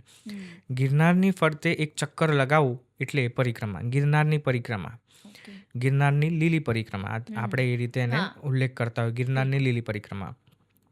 એમાં ઘણી બધી આવી જગ્યાઓ છે જે તમે પરિક્રમા વખતે જ જોઈ શકો. પછી તમે આડા દિવસે જાઓ તો તમને કોઈ બીજા રસ્તેથી જવું પડે, ચેકપોસ્ટ પર તમારે એન્ટ્રી 1 ખાતાની પરમિશન લઈને જવું પડે, વન વિભાગની. એટલે એ રીતે તમે જઈ શકો. પરિક્રમાની શરૂઆત રૂપાયતનથી થાય છે. ગિરનારની તળેટીમાં રૂપાયતન નામની એક જગ્યા છે, ત્યાંથી પરિક્રમાની શરૂઆત થાય છે. હમ. સૌથી પહેલો પડાવ આવે ઝીણા બાવાની મઢી, હમ. ત્યાં પહેલો રાતવાસો. ઓકે. પછી ત્યાંથી તમે આગળ જાઓ એટલે સૂરજકુંડની જગ્યા આવે. હમ. સૂરજકુંડની જગ્યાથી જવાય સરખડિયા હનુમાન, હમ. સરખડિયા હનુમાનથી માળવેલા, ઓકે. માળવેલાથી બોરદેવી, અને બોરદેવીથી તમે પરત તળેટીમાં પાછા બહાર આવી જાઓ. ઓકે. આ પરિક્રમાનો રૂટ છે. હમ. આ રૂટ ઉપર પણ ઘણી બધી જગ્યાઓ છે, જેમ કે મેં તમને સૂરજકુંડની વાત હા. કરી. તો સૂરજકુંડની જગ્યા એ નોર્મલ રૂટ પર નથી આવતી. ઓકે. સૂરજકુંડની જગ્યા થોડુંક આડા રસ્તે છે, એટલે તમને જો રસ્તો ખબર હોય તો જ ત્યાં જવું જોઈએ. હમ. આ સિવાય પણ ઘણી બધી એવી જગ્યાઓ છે, જેમ કે તમે બોરદેવી જાઓ છો તો બોરદેવીથી એક જ સ્થાનક છે, ખોડિયાર માતાની એક જગ્યા છે, જેને આપણે ખોડિયાર ગુણો અથવા તાંતણિયા ધરો કહેવાય છે. ઓકે. તો એ જગ્યા પણ એવી રીતે છે. ઝરણામાંથી તમારે ચાલીને જવાનું છે, નખરા પથ્થર છે રસ્તામાં. જો તમે ચાલી શકતા હોય, તમારામાં કેપેસિટી હોય તો જ ત્યાં જવાનું જવાનું. પસંદ કરવું જોઈએ. પણ તમે ત્યાં એક વખત પહોંચો ને તમારો બધો જ થાક ઉતરી જાય એ જગ્યાની સુંદરતા જોઈને. હમ. એ જગ્યા એટલી સુંદર, એટલી રળિયામણી, એટલી શાંત જગ્યા છે ખોડિયાર ધૂણો. તમને ત્યાં નાહવાની પણ મજા આવશે. ત્યાં ઝરણું પણ છે, હા. તમે ત્યાં નાહી શકો છો. એટલે કહેવાનો ભાવાર્થ એવો કે ગિરનાર આટલી સુંદર જગ્યાઓ સાચવીને બેઠું છે, હમ. પણ આપણે એ જગ્યાને કદાચ સાચવી નથી શકતા, હમ. અથવા તો તેને પિકનિક સ્પોટ તરીકે યુઝ કરીએ છીએ. હા, એટલે જેટલા ઓછા જશે એટલું સારું હા રહેશે. હા, એટલે ત્યાં જવું જોઈએ, ફરવું જોઈએ, પણ એને બગાડ ના કરવો જોઈએ. હું એક વાત કરું તો પરિક્રમામાં જે લોકો આવે છે, ઝરણામાં સાબુથી નાય, શેમ્પૂથી નાય, અને એ કુદરતી તત્વ છે, એને હા. નુકસાન પહોંચાડે છે. કરેક્ટ. અને એ કુદરતી તત્વ સાથે બીજા ઘણા બધા પશુ પક્ષીઓ જોડાયેલા છે, એ બધાને ઇનડાયરેક્ટલી તો નુકસાન થાય જ છે. થાય છે. એનાથી વધારે મોટી વસ્તુ જંગલને નુકસાન થાય છે. બિલકુલ. આપણા ગુજરાતમાં ઘણા બધા જંગલો છે, પણ ગીર જેવું જંગલ એકય નહીં. હમ. ગૈર એટલે ગૈર. આપણે કાઠિયાવાડીમાં એવું કહીએ, ગૈર એટલે ગૈર. હમ. એટલે એ જગ્યા છે એને સાચવવી આપણે બધાની જવાબદારી બને છે. હા. પરિક્રમાવાસીઓને પણ ઘણી બધી અપીલ કરવામાં, ઇવન આ વખતે તો બહુ સારું એક ઇનિશિયેટિવ લેવામાં આવ્યો હતો હમ. કે પ્લાસ્ટિક લઈ જવાનું જ નહીં અંદર. ખૂબ સરસ. અને ઘણા બધા અંશે આ જે છે એ સફળ થયો છે પ્રયોગ. હમ. અંદર તમને ક્યાંય કોઈ જગ્યાએ પ્લાસ્ટિકની બોટલો ના મળે, પ્લાસ્ટિકની કોઈ પણ થેલી કે કોઈ પણ ચીજવસ્તુ તમને ના મળે. મહદ અંશે આ પ્રયોગ આ વર્ષે જે થઈ પરિક્રમા હમણાં દિવાળી વખતે, એમાં સફળ થયો. હા. અને આવું જ ચાલવું જોઈએ. હા, એવું જ. અને ડિફિકલ્ટી થોડીક રાખવી જોઈએ, એટલે બધી ટાઈપના લોકો ત્યાં ના પહોંચે. પિકનિક કરવાવાળા લોકો તો એટલીસ્ટ ના જ પહોંચે. બિકોઝ પાવાગઢ અમે લોકો ગયેલા, ત્યાંથી હાથણી માતાનો જે ધોધ છે, ત્યાં નીચે મંદિર છે ને એ છે, એ જગ્યા ખૂબ સરસ છે, પણ જે આખું ઉપર ચડીને જવાનું છે ને બધું, પણ એ હવે પિકનિક સ્પોટ જ બની ગયું છે. અને એટલી ગંદકી હતી, પેકેટ્સ, બોટલ, આ તે, કોઈ જરા પણ સફાઈ નહોતી ત્યાં. આમ તમને એવું લાગે જ નહીં. હા, અંદરની તરફ જાઓ એટલે પછી ત્યાં કશું નથી, પણ બહાર તમે જોવો તો ઇટ્સ લાઈક એટલો કચરો કર્યો છે લોકોએ કે એવું સિવિક સેન્સ આપણામાં ઓછું છે. હા, એક્ઝેક્ટલી એવું કહી શકાય કે આપણે માણસ જાત છીએ, તો ઘણી બધી વસ્તુ કુદરતને સાચવવાની પહેલી જવાબદારી આપણા ઉપર છે. બિલકુલ. ઇવન ત્યાં ગેરમાં ઘણા બધા નેસ છે. હમ. એ ત્યાં માલધારીઓ રહે છે, વિચરતી પ્રજાતિ જે હા, અમુક ત્યાં છે રહે છે. એ ત્યાં રહે છે. એ લોકો ગીરને એક જીવતી જાગતી વસ્તુ તરીકે જ જુએ છે. હા. એ ત્યાં સાવજ હોય, સિંહ છે ત્યાં, તો એમને એ પોતાના જ માને છે, હમ. એની આમાન્ય રાખે છે. હા. એટલે એ જગ્યાની આમાન્ય તમારે રાખવી જ પડે. એ લોકો જો અને માલધારીઓ કેટલું ભણેલા હોય, ત્યાં બિલકુલ. શિક્ષણની કોઈ પણ સુવિધા નથી હોતી, તે છતાંય એ લોકો આટલા જાગૃત છે, આટલા અવેર છે કે કુદરતને સાચવવી જોઈએ. તો આપણે તો ભણેલા ગણેલા છીએ, હા. તો એ પહેલી જવાબદારી આપણી બને છે કે આપણે એજ્યુકેટેડ છીએ, તો આપણે પણ એ કુદરતી સંપદા છે એનું જતન કરવું જોઈએ, એનું રક્ષણ કરવું જોઈએ. પણ ભણતરની જોડે ગણતર આવવું ડિફિકલ્ટ છે ને. એ લોકોનામાં ગણતર વધારે છે, એક્ઝેક્ટલી. આપણે ભણ્યા વધારે પણ ગણ્યા નહીં, કે એવું કહી શકાય કે એમના જેટલું સેન્સ આપણામાં થોડુંક ઓછું છે કે આ વસ્તુ થાય કે ના થાય. અને પોતાની વસ્તુ ગણીને જો તમે ચાલો, જેમ તમે કીધું કે એક જીવતી જાગતી વસ્તુ છે, એ ગણીને ચાલે છે એટલે કદાચ સાચવે છે એ લોકો. આપણે ત્યાં જઈએ છીએ, ઓકે ફેંકી દીધું, મારું આ થઈ ગયું, મારે હવે ખવાઈ ગયું છે તો હું ફેંકી દઉં. એ જગ્યા મારી નથી. લાઈક ભારત માતા આપણે કહીએ છીએ, તો માતાને કેમ ગંદી કરીએ છીએ? અગર કોઈ બી જાગૃત જગ્યા છે તો એને ગંદી કરીને શું મળી જવાનું છે? 100% સાચી વાત છે કે એ પહેલી જવાબદારી આપણી બને છે. બિલકુલ. એક ઇન્ટરેસ્ટિંગ બીજી એક વાત કહું કે ધ્રુવ ભટ્ટ છે, લેખક છે, હા. અને એમણે ગિરનાર ઉપર એક પુસ્તક લખ્યું છે, અકોપાર. ઓકે. એની અંદર એમણે પોતાનો એક્સપિરિયન્સ એક નવલકથાના રૂપમાં મૂક્યો છે. એ ત્યાં ફર્યા છે, ત્યાં રહ્યા છે, બધું જાણ્યું છે. અને એમાં એમણે ઘણા બધા અમુક આપણે કહી શકીએ ને કોટ ટાઈપ એક સલાહ આપતું એક વાક્ય, તેવું ઘણું બધું લખ્યું છે. એમાં એમણે ઘણો બધો ઉલ્લેખ સારો કર્યો છે. બધાએ આ પુસ્તક વાંચવી જોઈએ.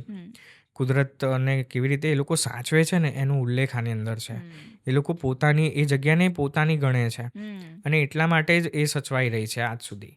તમે ત્યાં કોઈ પણ માલધારીને મળો, કાઠિયાવાડની પહેલી તો મહેમાનગતિ જેટલી જોરદાર હોય. હા, એટલે ત્યાં એ લોકો સાચવી રહ્યા છે તો આપણે પણ એમને સહકાર આપવો જોઈએ. એ આખી વાર્તા છે, બધાએ નવલકથા વાંચવી જોઈએ. અકુપાર, એમાં આખી ગીરની વાત છે, ગીરની આસપાસની જગ્યાઓની વાત છે. એ નવલકથાના રૂપે છે, એક સ્ટોરી ફોર્મમાં છે, પણ એ ગીરની સાથે બહુ જ નજીકથી કનેક્ટેડ છે. ત્યાં રહ્યા છે એટલે એમને વધારે નોલેજ ગેઇન. આ માલધારીઓથી યાદ આવ્યું કે ગીરમાં પેલા આફ્રિકન ટ્રાઇબ્સ બી છે, તો એ જંગલોમાં રહે છે કે એમના અલગ ગામ છે ત્યાં? ના, એ ગામનું નામ મારા હૈયે છે પણ હોઠે નથી આવતું. એ ત્યાં જ રહી છે અને વર્ષો પહેલાં એ આફ્રિકાથી અહીંયા આવ્યા હતા અને પછી એમની આખી પેઢી અહીંયા ચાલે છે. એ ગામનું નામ મને યાદ નથી આવતું એક્ઝેક્ટલી. એ લાગે આફ્રિકન છે પણ બોલે ગુજરાતી સરસ. હા, એને સિદ્ધી કોમ્યુનિટી કહેવાય છે. અચ્છા. જાંબુર ગામ છે. જાંબુર, યસ. અને એ ત્યાં રહે છે કોમ્યુનિટી. એ લોકો ગુજરાતી બોલે છે, ગુજરાતીમાં જીવે છે, ગરબા રમે છે. એ આપણું આખું જે કલ્ચર છે એ એમને એક્સેપ્ટ કરી લીધું છે. એટલે ગીરની જે જગ્યા છે એ આખી બધા જ વર્ણના લોકો, બધી પ્રજાતિ, પશુ પક્ષી બધાને સાચવીને એ જગ્યા બેઠું છે. એટલે આપણે પણ એક જવાબદારીપૂર્વક એને સાચવવી જોઈએ.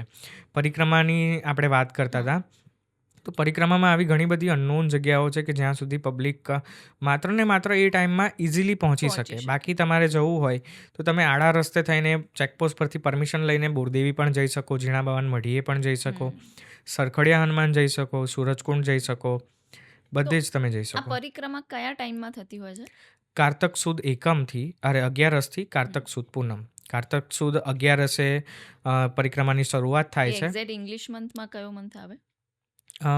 ઓક્ટોબર, નવેમ્બર જ્યારે દિવાળીનો ટાઈમ હોય, દિવાળી જ્યારે આપણે સેલિબ્રેટ કરીએ એના 10 દિવસ પછી. અને હવે તો 8મથી દરવાજા ખુલી જાય છે કારણ કે બહુ જ પબ્લિક આવે છે.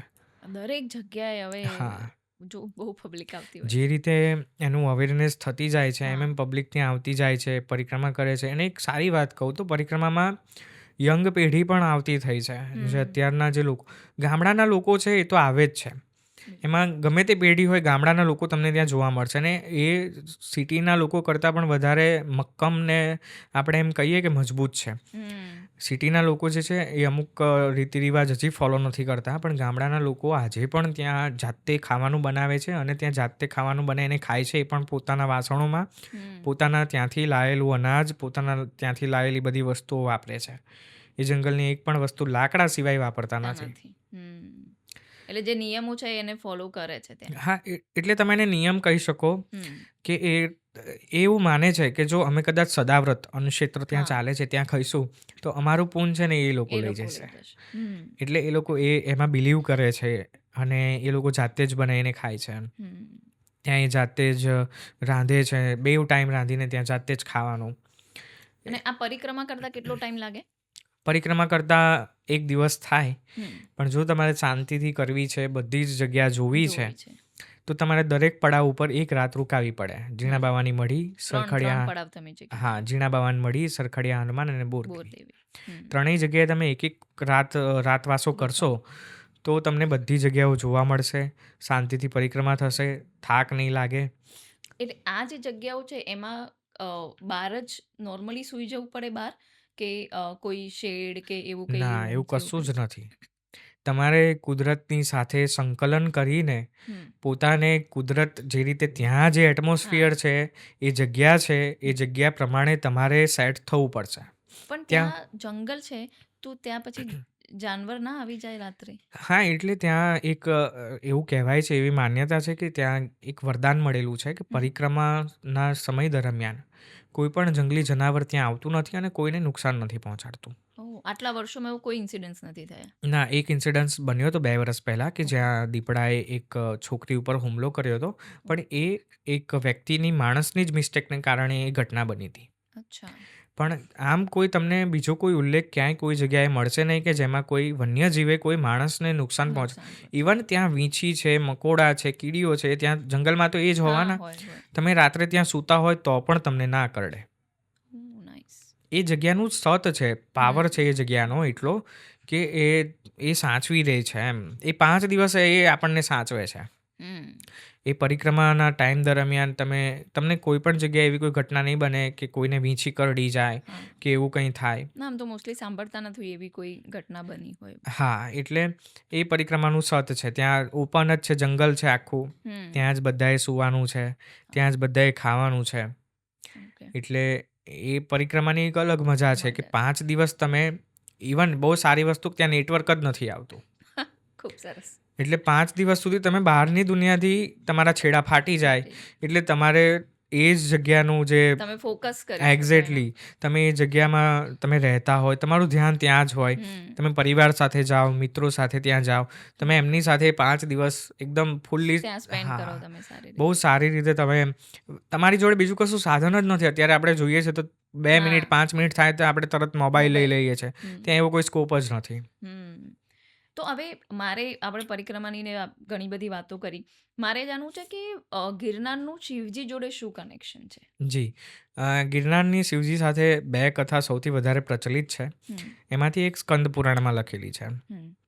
સ્કંદ પુરાણમાં જણાવ્યા પ્રમાણે જ્યારે એક વખત પાર્વતીજી અને શંકર ભગવાન બેઠા હોય છે ત્યારે પૂછે છે પાર્વતીજી કે આ ભવનાથ મહાદેવ છે એનો ઇતિહાસ શું છે.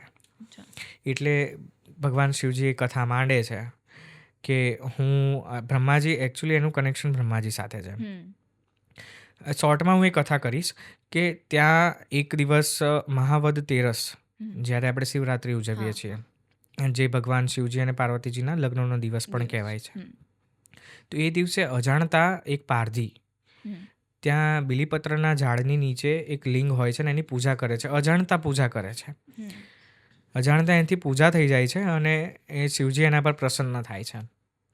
એટલે પારધીને એક જે દેવલોકનું વિમાન હોય એમાં બેસાડીને સ્વર્ગનો આંટો મારવા માટે જાય છે. અને ત્યારે વચ્ચે યમરાજ છે એમના કિંકણ અને દેવો હોય છે જે એમના ગણ, એની વચ્ચે યુદ્ધ થાય છે.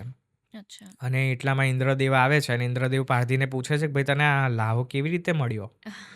તને આટલું તું આ દેવલોકના વિમાનમાં બેઠો છે માણસ થઈને, તને આ ચાન્સ કેવી રીતે મળ્યો?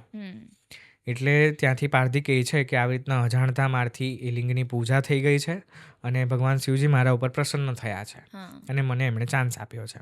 એટલે ઇન્દ્ર કહે છે તો મારે એ લિંગની પૂજા કરવી છે. જો આટલું જ મહાત્મય હોય, આટલું જ સિદ્ધલિંગ હોય, એક્ઝેક્ટલી, તો મારે એ લિંગની પૂજા કરવી છે કે જેનાથી હું મારા જે પાપ છે એમાંથી હું મુક્ત થઈ શકું. એટલે પારધી એને લઈ જાય છે ઇન્દ્રને અને પછી ઇન્દ્ર પૂજા કરે છે અને ત્યાંથી એ પરંપરા ચાલુ થાય છે. પછી ત્યાં મંદિર બને છે અને શરૂઆતમાં એ લિંગને છે ને ભવેશ્વર તરીકે ઓળખવામાં આવે છે. ભવેશ્વર પછી અપભ્રંશ થઈને એ ભવનાથ થાય છે. પછી એક વખત વચ્ચે આજે પણ ઘણા બધા લોકો એને ભવેહર તરીકે ઓળખે છે. ભવેહર શબ્દનો અર્થ એવો થાય છે કે ભવનો નાશ કરનારા. એટલે ત્યારથી એ ભવનાથ તરીકે પૂજાય છે. એવું માનવામાં આવે છે કે તમે એ મંદિર છે ત્યાં તમે જઈ અને ભગવાન શિવનું ખાલી માથું નમાવશો ને ત્યાંથી તમને મોક્ષનો રસ્તો છે એ ત્યાંથી ખુલી જાય છે. એટ ધ એન્ડ તમારા કર્મો જ તમને મોક્ષ અપાવે છે, પણ એક દરવાજો છે જે એ ત્યાંથી ખુલે છે. પછી બીજી માન્યતા એવી છે કે વૈશાખ સુદ પૂનમને દિવસે જો તમે ત્યાં દર્શન કરવા જાઓ છો તો તમારા તમામ જે પાપ છે એમાંથી તમને 7 જન્મના પાપમાંથી તમને મુક્તિ મળે છે. પછી મેં તમને કીધું કે એના કરતાં પણ જૂનું લિંગ છે વસ્ત્રાપથેશ્વર. હવે બીજી એક સ્ટોરી કહું તો વસ્ત્રાપથેશ્વર છે ગિરનારની તળેટી એ અત્યારે ઓળખાય છે. ગિરનાર ભવનાથની તળેટી કહેવાય છે, પણ પહેલાં એનું નામ હતું વસ્ત્રાપથેશ્વર ક્ષેત્ર, જેના અધિપતિ પોતે ભગવાન શંકર છે. એટલે ત્યાં ભગવાનના કપડાં જે પડી જાય છે, ભગવાન એની પાછળ બી એક સ્ટોરી છે. એટલે ભગવાન શંકર અહીંયા એને બેસી જાય છે ગિરનારના વસ્ત્રાપથેશ્વર ક્ષેત્રમાં અને પછી ત્યાં પાર્વતીજી એમને શોધતા શોધતા આવે છે. હા ક્યાં ગયા ભગવાન બીજા શંકર ક્યાં? દેવતાઓ પણ શોધતા આવે હા, છે પછી બધું એક પાર્વતીજી કહે છે બધાને કે ભાઈ શંકર ભગવાન તો મળતા નથી, મળતા એ ક્યાંક નથી. ગાયબ થઈ ગયા છે. એટલામાં એમને જાણ થાય છે કે ગિરનારનું આ જે ક્ષેત્ર છે ત્યાં આવીને એ બિરાજમાન થયા છે. હા અને પાર્વતીજી જેવા આવે છે એવા તરત જ ભગવાન ગાયબ થઈ જાય છે અને એના કપડાં ત્યાં પડી જાય પડી છે. જાય છે. એટલે ઓકે, વસ્ત્ર પરથી વસ્ત્રાપતેશ્વર પથેશ્વર એવું પડે છે નામ, અને ત્યાં ભગવાન શંકર સ્વયંભૂ લિંગ તરીકે ત્યાં પ્રગટ પ્રગટ થાય થાય છે. અને એ લિંગ છે એ ભવનાથ કરતાં પણ વધારે જૂનું છે.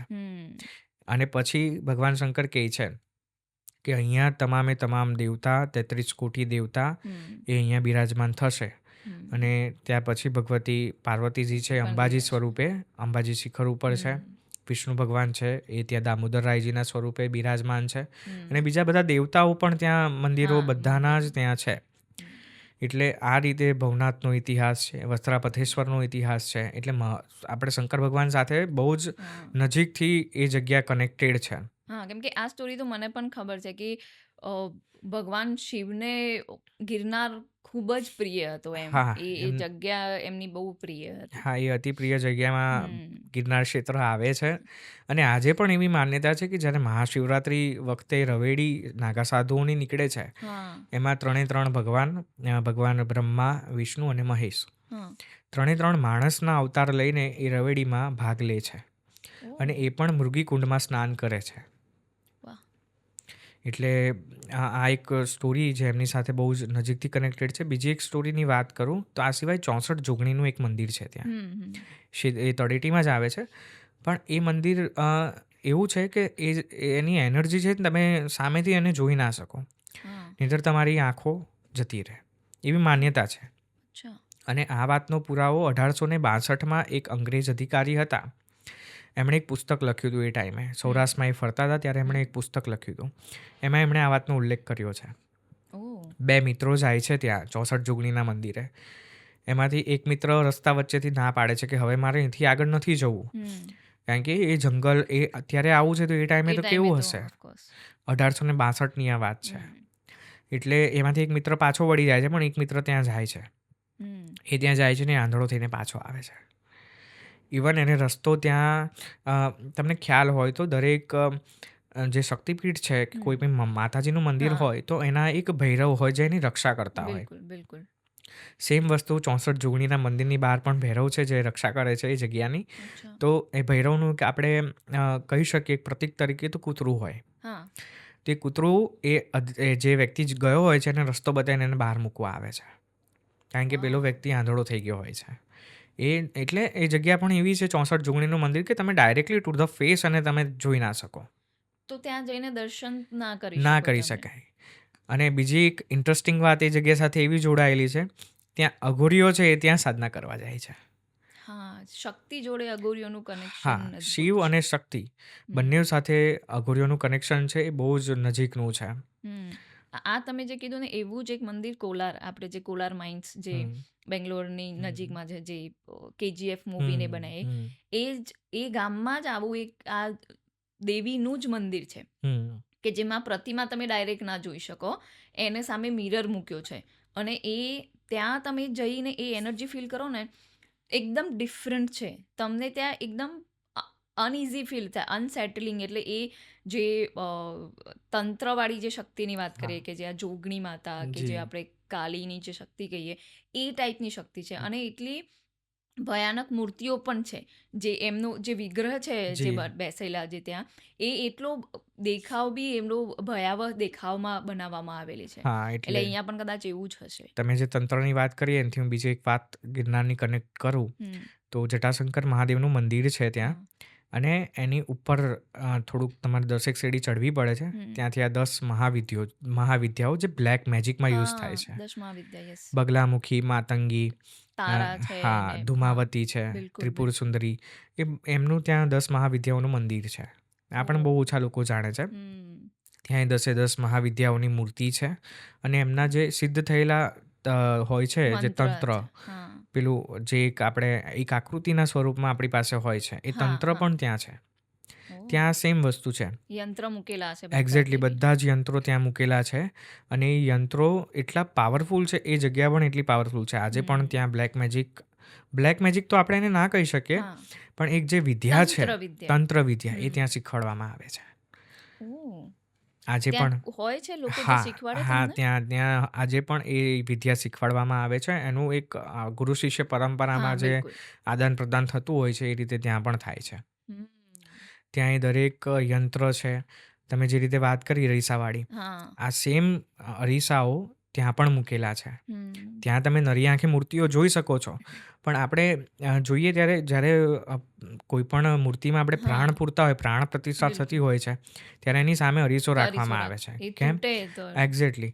ઇવન બીજું કે એની જે એનર્જી, જે પ્રાણ પૂર્યા પછીની હા, એનર્જી છે ને, એ કોઈ માણસના ખેલ નથી કે એ સહન કરી શકે. બિલકુલ, બિલકુલ. એટલે એનર્જી માટે કોઈ એક સોર્સ એવો જોઈએ કે જે હમ. એબ્ઝોર્બ કરી લે, કરી લે. અને એના માટે અરીસો રાખે. હમ. સેમ વસ્તુ આ જગ્યા ઉપર છે. હમ. તમે કોઈ વસ્તુનું આરાધન કરો છો, ભક્તિ કરો છો, સાધના કરો છો, તો હા, એ જે ડાયરેક્ટ એનર્જી નીકળશે તો તમારામાં એટલી તાકાત નથી કે તાકાત તમે નથી. સહન કરી શકો. હમ. એટલા માટે ત્યાં અરીસા મૂકેલા છે કે કદાચ કોઈ પણ અઘટિત ઘટના ત્યાં બને છે, હમ, તો એ હમ, હમ. એનર્જી સીધી ત્યાં એની ઉપર અરીસા પર અથડાશે અને ત્યાં એ અરીસો તૂટી જશે. તૂટી જશે. હમ. આખા મંદિરમાં બહુ નાનું મંદિર છે, 10x10ની એક નાની રૂમ જેવું છે. એની અંદર હમ. છે ને વચ્ચે જે આપણે એમ કહીએ કે નવાણ મંત્ર છે, હા, ઓમ ઐમ હ્રીમ ક્લીમ હમ. ચામુંડાય વિચ્ચે. હા, તો એ નવાણ મંત્ર ચામુંડા માતાનું આપણે હા, એમ હા. કહી શકીએ. તો એમની ત્યાં એક સિંદૂરી મૂર્તિ છે ઓહ! અને એની ફરતે 10 મહાવિદ્યા છે અને એના યંત્રો પણ ત્યાં છે. એટલે આ જગ્યા પણ એ 10 મહાવિદ્યા, આઈ થિંક, મને ખ્યાલ છે ને ત્યાં સુધી ગુજરાતનું એકમાત્ર મંદિર એક છે. જ હશે. મેં બી નથી સાંભળ્યું હા, ગુજરાતમાં આ ટાઈપનું કોઈ મંદિર હા, હશે. એટલે 10 મહાવિદ્યાઓનું એકમાત્ર ગુજરાતનું મંદિર એ જૂનાગઢમાં, ને એ પણ ગિરનાર તળેટીમાં જ છે. અને આમ તમે એને ગિરનાર ઉપર કહી શકો, કારણ કે ત્યાં તમારે જૂની સીડીથી 500 પગથિયાં ચડવા પડે, ચડવા પડે. હમ. ત્યારે એ જગ્યા આવે. હમ. અદ્ભુત, અદ્ભુત છે. એટલે ગિરનાર સાથે આવી પણ ઘણી બધી જગ્યાઓ છે. હજી તો એટલે ઘણી અદ્ભુત જગ્યાઓ છે ત્યાં. અને હા. મને આટલી બધી જગ્યાઓ જોઈને વિચાર આવે છે કે કેટલા સિદ્ધ, કેટલા મહાન હમ. પુરુષો કે સ્ત્રીઓ જે થઈ ગયા છે, સાધુ સંતો જે જી. જૂના, એ કેટલા લોકો ત્યાં આવ્યા હશે. અને એની એટલી બધી એનર્જી, જો ખરેખર આપણે એક હમ. ઓપન દિલથી જઈએ ત્યાં, કે આટલી બધી સિદ્ધિ હમ. એનર્જીસ છે, એને ગ્રહણ કરવા જઈએ, તો એ તો કેટલી એનર્જી હશે ત્યાં. એક્ઝેક્ટલી. હું તમને વાત કરું તો હું દર વર્ષે મારે ઓછામાં ઓછું 5 વખત તો ગિરનાર જવાનું થાય જ છે, કારણ કે મારી અતિ પ્રિય જગ્યા છે. હમ. મને ત્યાં એક્સપ્લોર કરવું ગમે છે. ઇવન ગિરનારમાં તમે જાઓ ને તો તમને, જો તમે ત્યાં કનેક્ટ કરી શકો ને, તો તમને અદ્ભુત શાંતિ મળે છે. ત્યાં ભવનાથ હમ. મહાદેવના પગથિયે તમે બેસો, અથવા ગિરનારના 50મા પગથિયે એક ડોમ છે, હમ. એ ગિરનારનું જ કહેવાય. એટલે તમે ત્યાં આવી બેસો, ત્યાંથી સીધું અંબાજી મંદિર દેખાય છે. દેખાય છે. હમ. હું ત્યાં સતત આખી રાત સુધી બેઠેલો છું. ઓકે. ખાલી બેસી રહેવાનું. એ હમ. એનર્જી છે ને, એ બહુ જ ગજબ એનર્જી છે. એને હમ. હું શબ્દોમાં તો વર્ણવી શકું જ નહીં, કારણ કે એ કહેવું મારા માટે બહુ હા. અઘરું છે. પણ હું એમ કહું કે અંદરથી જે, ઇવન મને ક્યારેય કોઈ પણ પ્રકારનો પ્રશ્ન થાય કે મને એનો જવાબ નથી મળતો, હમ. ત્યારે મારે ગિરનાર જવાનું થાય. હા. મને દરેક જવાબ ત્યાંથી મળી જાય છે, બહુ ઇઝીલી મળી જાય છે. ત્યાં જાઓ ને એટલે તમને એવું લાગે કે આ જગ્યા હમ. કંઈક તો એવું છે જ આ જગ્યામાં, કે જે દર વખતે હેલ્પ કરે છે. કરે છે. ભલે તમે એને ગમે તે રીતે જોતા હોય, પણ પર તમારે એ એનર્જી જોડે કનેક્ટ કરવું જ પડશે. એક્ઝેક્ટલી તમે એનર્જી જોડે એક વખત કનેક્ટ થઈ ગયા ને, પછી જે મજા આવે છે ને, એ મજા આખી અલગ હા. મજા છે. પણ એ ટુરિસ્ટ તરીકે જાઓ તો ના આવે. તમે એક સીકર તરીકે હા, ત્યાં જાઓ ને, એક સાધક તરીકે ત્યાં જાઓ, એક્ઝેક્ટલી. તો તમને એ એનર્જી ફીલ થાય, અને એ હા. વસ્તુ તમે ફીલ કરી શકો, હમ. અને એ અદ્ભુત કેટલી છે એની અદ્ભુતતાને અનુભવ કરી શકો તમે. એક્ઝેક્ટલી. એટલે કહેવાનો ભાવાર્થ છે કે તમે ત્યાં જાઓ છો તો તમારે એક શિષ્ય તરીકે તમે બિલકુલ. કંઈક શીખી રહ્યા છો, એક વિદ્યાર્થી તરીકે ત્યાં હમ. જવું પડે છે. તમે ત્યાં જાઓ, તમે ત્યાં એ જગ્યાને માણો, જાણો, ફીલ કરો. સમર્પણ ભાવ જો તમારામાં હશે ને, હા. તો એ જગ્યા તમને તરત એક્સેપ્ટ કરી લેશે. એક્સેપ્ટ કરી લેશે. બિલકુલ. એટલે ગિરનાર એવું જ છે કે તમે ત્યાં એક વખત ગયા તો તમારે ફરીથી, જો તમે કનેક્ટ થયા, તમારે ત્યાં જવું જ પડશે. છૂટકો જ નથી. હમ. આજે પણ મેં ઘણા બધા લોકો મારી સાથે ગિરનાર આવતા હોય છે, સ્પેશિયલી મને કહેતા હોય છે કે મારે તમારી જોડે ગિરનાર આવવું છે, તમારી હા. નજરે ગિરનાર જોવું છે. એટલે એક કહેવાય ને કે એક એ જગ્યાની એનર્જી, એ જગ્યાની આભા, એ હા. જગ્યાની સુંદરતા, એ આખી અલગ છે. જો તમારી જોડે એ એબ્ઝોર્બ કરવાની, એ સ્વીકારવાની શક્તિ હશે, તો તમને ત્યાં મજા જ આવવાની છે. એ ગિરનારની કોઈ પણ જગ્યા હોય, મુચકુંદ ગુફા હોય, દામોદર કુંડ હોય, કાશ્મીરી બાપુનો આશ્રમ હોય, ઝીણા બાવાની મઢી હોય, કોઈ પણ જગ્યા હોય, ગિરનાર ક્ષેત્રમાં જો તમે છો તો તમે ત્યાંની એનર્જી એબ્ઝોર્બ કરો, મજા કરો, અને એ જે ફિલિંગ છે ને એને તમે છેક સુધી તમે સાચવી શકશો. તમને ત્યાં મજા જ આવશે. તમને એવું ફીલ નહીં થાય કે ત્યાં જઈને કે યાર હું આ ક્યાં આવી ગયો, મને મજા નથી આવતી. ઇવન તમે જ્યારે ગિરનાર ચડો છો ને ત્યારે પણ તમને એટલી અદ્ભુત મજા આવશે, એટલી બધી એનર્જેટિક જગ્યાઓ છે. અંબાજીનું મંદિર, ગોરખ ઇવન પણ ત્યાં બી ગિરનાર પર્વત પર બી એવી ઘણી બધી જગ્યા છે. વેલનાથ બાપુનો આશ્રમ છે. એટલે પણ આ બધી જગ્યાઓની જાણકારી હોવી ખૂબ જરૂરી છે. જી, નહીં તો એક્ઝેક્ટલી. અમારા જેવા લોકો તો શું રોપવેમાં બેસીને અમે તો ઉપર પહોંચી જઈએ, દર્શન કરી અને અમે લોકો પાછા આવી જઈએ. જી, કમંડળ કુંડ છે ત્યાં. કમંડળ કુંડ સાથે પણ ગુરુ દત્તાત્રેયજીની એક કથા છે. એટલે ગિરનારની દરેક જગ્યા છે ને એક કથા સાચવીને બેઠું છે. એની સાથે કંઈક ને કંઈક સ્ટોરી તો કનેક્ટ છે જ. છે જ. એટલે એમ કહી શકીએ આપણે કે ઇવન રહસ્યમય પણ એટલું છે. ગિરનારના રહસ્યને ઉકેલવું એ કોઈ ખાવાના ખીલ નથી. બિલકુલ. ઇવન આજ સુધીમાં એવું ઘણી બધી જગ્યાઓ છે કે જે શોધાઈ નથી. હા, અને અંદર હશે હા, જંગલમાં, જેમ તમે કીધું એક્ઝેક્ટલી. એમ, જેને એક્સપ્લોર જ નથી થયું. તો હા, જેટલા અંદર તમે જાઓ ત્યાં કદાચ વધારે અદ્ભુત જગ્યાઓ હોય છે. જગ્યાઓ મળે. કારણ કે ઇવન એવું કહેવાય છે કે તમે અમે જે બે પર્વતના નામ લીધા, જોગણીઓ અને અઘોડિયો ડુંગર, તો એ જગ્યાની ત્યાં રેરલી માણસ જાય છે. કારણ કે એ જગ્યાએ અઘોરીનું ત્યાં આધિપત્ય છે. એટલે ત્યાં બીક લાગે માણસને જતા. સ્વાભાવિક છે, કોઈને પણ બીક લાગે. હું હોઉં તો મને પણ બીક લાગે ત્યાં જતા, કે કદાચ કશું ન કરે નારાયણને થાય. પણ તો બી એ જગ્યાઓ પણ એવી ઘણી બધી જગ્યાઓ છે જે અનએક્સપ્લોર છે. એ બધું સાચવીને બેઠી છે એ જગ્યાઓ. એટલે એટલે આ થોડીક તો બીક લાગે. મને યાદ છે મારું હમણાં જ જ્યારે કાશી ગઈ ત્યારે મણિકર્ણિકા ઘાટ ઉપર જે મંદિર છે ત્યાં દર્શન કરી અને હું જસ્ટ પાછી આવતી હતી. મારી ફ્રેન્ડ એક પાછળ હતી, તો લાઈક હું એને જોવા, હવે ઉપર બી ત્યાં છે ને અગ્નિ સંસ્કાર આપવામાં આવે છે. તો ત્યાંથી હવે અઘોરી હતા કે નાગા સાધુ હતા એક્ઝેક્ટ મને તો યાદ પણ નથી. એ નીચે આવતા હશે અને મારું આમ જવાનું, મેં પાછળ જોયું જ નથી, હું સામે જ જોઈ રહી હતી. તો એમના હાથમાં તો લોખંડનો કંઈક દંડ હતો. એમને આમ કરીને મૂક્યો ને તો મને લાગ્યું, મેં કીધું આ શું થયું? તો એ મને ઊભી રાખી અને ત્યાંથી એ નીકળી ગયા એમ, જોયા વગર. તો એટલે એવું મારા માટે બી એવું હતું કે અચાનક ક્યાંથી આવ્યા ઉપરથી આ એમ. હા, એટલે એવા સ્પિરિચ્યુઅલ એક્સપિરિયન્સ અહીંયા ગિરનારમાં પણ તમને ચોક્કસ થાય. જો તમારા નસીબ હોય તો તમને મળે. તો ગિરનારનું શિવજી જોડે આપણે જે કનેક્શન અને જે સંત સાધુઓ બધા ત્યાં રહે છે, તો હવે ગિરનારની શિવરાત્રી કેવી હોય છે? એક જ લીટીમાં હું તમને જવાબ આપીશ કે ગિરનારની શિવરાત્રી એટલે ભજન, ભોજન અને આધ્યાત્મિકતા, આનો આખો સમન્વય છે. 5 દિવસનો આખો ભવનાથ મહાદેવનો મેળો થાય છે. મહાવદ નોમને દિવસે ધ્વજા ચડાવવામાં આવે છે. પહેલું જ આપણે કહીએ પહેલો આયામ શિવરાત્રીનો, તે મહાવદ નોમને દિવસે ભવનાથ મહાદેવજીના મંદિર ઉપર ધ્વજારોહણ કરે છે. ત્યાંથી આ પર્વની શરૂઆત થાય છે અને છેલ્લે મૃગીકુંડમાં શાહી સ્નાન થાય ત્યારે આ પર્વની પૂર્ણાહુતિ થાય છે. એટલે 5 દિવસનો આખો મેળો દેશભરમાંથી જે સાધુઓ છે, નાગા સાધુઓ છે, સંન્યાસીઓ છે, દીક્ષા જેમને નવી નવી લેવાની હોય એવા સાધુઓ, એ બધા જ ત્યાં આવે છે. અને આખો માહોલ છે એકદમ ગજબ એનર્જીવાળો હોય છે, એટલો સ્પિરિચ્યુઅલ હોય છે કે તમે ત્યાં જાઓ ને એટલે તમે ત્યાં ખોવાઈ જાઓ આખા. આપણે એમ કહીએ કે એ જે ઓરા છે, એ જે એનર્જી છે, એ અને તમે એકદમ મિક્સ થઈ જાઓ. એટલે આખી જે પ્રોસેસ ત્યાં 5 દિવસની હોય ત્યારે મહાશિવરાત્રિ જે આમ મુખ્ય તહેવાર ગણાય. ભવનાથ જે ક્ષેત્ર છે એનો મુખ્ય તહેવાર મહાશિવરાત્રિ હોય. બાકી લોકો પૂનમ ભરવા ગિરનાર જતા હોય છે, એવું કરતા હોય છે, પણ મેઇન જે તહેવાર કહેવાય મહાશિવરાત્રિ કહેવાય. ભગવાન શિવનું જે એક જ દિવસનું આપણે કહીએ સૌથી મોટું પર્વ, પણ એક દિવસ માટે લોકો આખા વર્ષની રાહ જોતા હોય છે.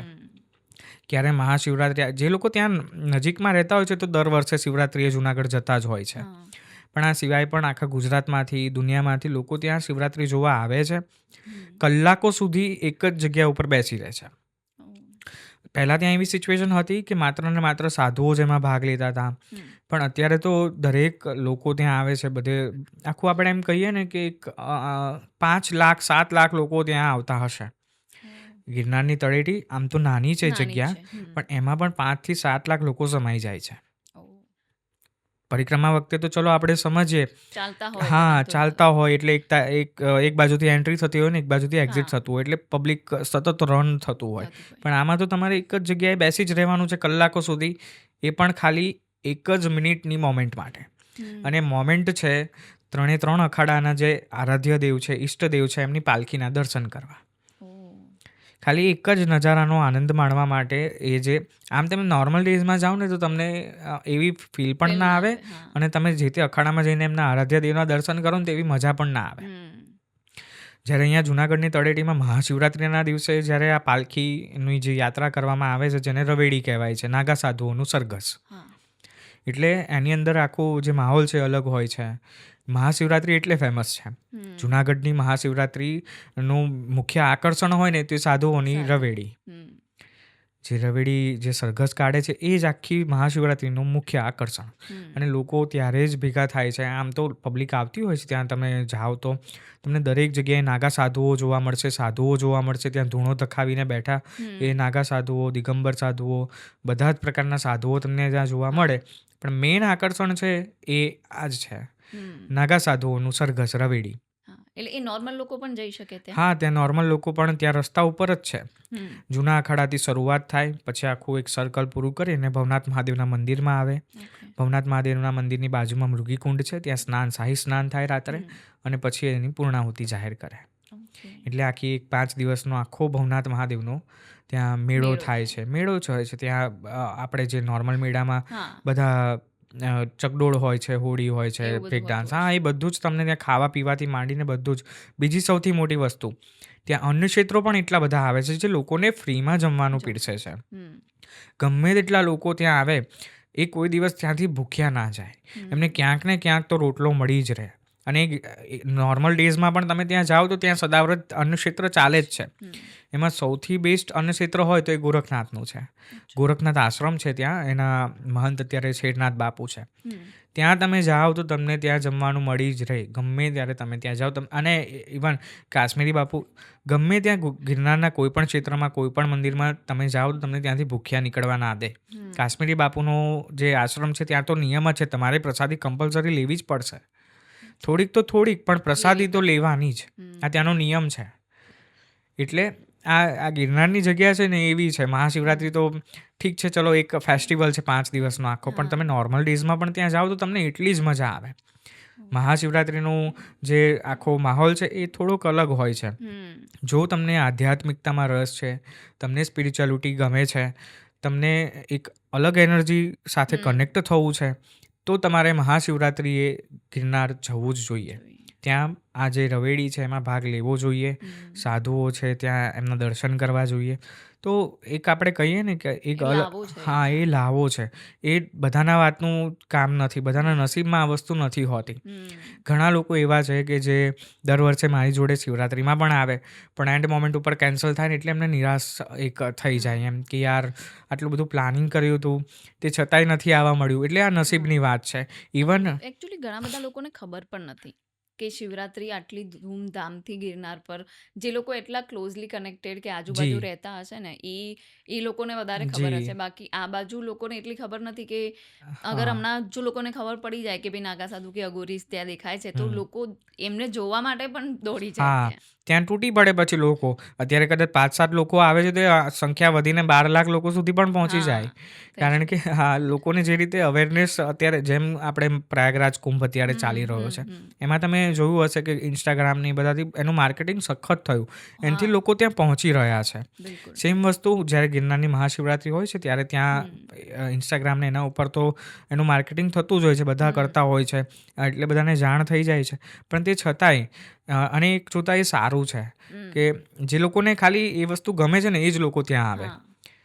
એટલે એનાથી ખાલી એક વિડીયોઝ લેવા ના આવે લોકો, પણ એક્ઝેક્ટલી ખરેખર જેને આધ્યાત્મમાં રસ છે એ લોકો એ ત્યાં આવે લોકો તો પણ સારું. ત્યાં આવે. જેને નવું જાણવું ગમે છે એ હમ. લોકો ત્યાં આવે, એક્સપ્લોર કરવું છે એ લોકો ત્યાં આવે. એટલે ગિરનાર જગ્યા છે એ આવી છે કે તમને જો એક અંદરથી હશે એક્સપ્લોરેશનની આપણે કહીએ કે શું આમ તમને આમ હોય કે મારે જિજ્ઞાસા જવું હશે. જ છે, મારે જોવું છે, મારે નવું નવું જાણવું છે, નવા લોકોને મળવું છે, નવા સાધુઓ જોવા છે, અઘોરીઓ જોવા છે, દિગંબર સાધુઓ જોવા છે, તો તમે ત્યાં જઈ શકો. હવે આપણે એક રવેડીની વાત કરીએ જે આખી મહાશિવરાત્રિનું મુખ્ય આકર્ષણ છે. બપોરે 2 વાગ્યાથી રવેડીનું કામકાજ ચાલુ થાય તો રાત્રે 12 વાગે પૂરું થાય. ઓકે. શરૂઆતથી વાત કરીએ તો જેટલા પણ અખાડા છે એ અખાડામાં બપોરે 2 વાગે પ્રોસેસ ચાલુ થાય. ત્યાં જે પાલખી કાઢવાની હોય તો પાલખીને શણગારવાનું, ત્યાં બધા સાધુઓ ભેગા થાય. જેમ કે જૂના અખાડાની હું વાત કરું, જૂના અખાડામાં બપોરે 2 વાગે જેટલા પણ અખાડાના સાધુઓ છે એ ત્યાં ભેગા થશે. એવી જ રીતે હવાન અખાડા અને અગ્નિ અખાડા, પછી ઉદાસીન અખાડા છે, ઉદાસીન પંથના અખાડાઓ, નિર્મોહી અખાડા, આ બધા જ અખાડાઓમાં પણ સેમ પ્રોસિજર થાય. બધા સાધુઓ જે તે અખાડાના ત્યાંથી દીક્ષાર્થીઓ હોય એ બધા સાધુઓ, નાગા સાધુઓ બધા ત્યાં ભેગા થાય. એ લોકો ભગવાન શંકર એટલે એમના આરાધ્ય, મેઇન જે આપણે કહી શકીએ એ મેઇન આરાધ્ય એમના લગ્ન થતા હોય ત્યારે જેટલી ખુશી હોય ને એટલી જ ખુશી જે આ સાધુઓ ત્યાં ભેગા થાય છે ને એમને હોય છે કે આજે એ લોકો એમને એઝ અ ફાધર, આજે મારા બાપના લગ્ન એમ છે. તો બધું જ છે શિવજી હા, એમના માટે. શિવજી એટલે એમના માટે સર્વસ્વ. એટલે તમે વિચાર કરો કે એમને કેટલી ખુશી હશે, એમને કેટલો બધો આનંદ હશે. એટલે જૂના અખાડાની ઉજવણી, ઇવન બધા અખાડામાં ઉજવણી 2 વાગે ચાલુ થાય. બધા નાગા સાધુઓ ત્યાં આવતા થાય. તમને ખબર હોય તો આપણે જે રીતે ભગવાનને નમસ્કાર, પ્રણામ, પગે લાગીએ છીએ એમની રીત થોડી અલગ છે. અલગ હોય છે. એટલે એ રીતથી બધા આવે અંદર. મેઇન અખાડાનો જે ગેટ છે ત્યાંથી બધા અંદર આવશે. સામે જ દત્તાત્રેયજીનું મંદિર છે જે જૂના અખાડાના આરાધ્ય ઈષ્ટદેવ છે. ત્યાં એમને એવી રીતે નમસ્કાર કરશે. ત્યાંથી પછી બધા ભેગા થશે, નાચશે.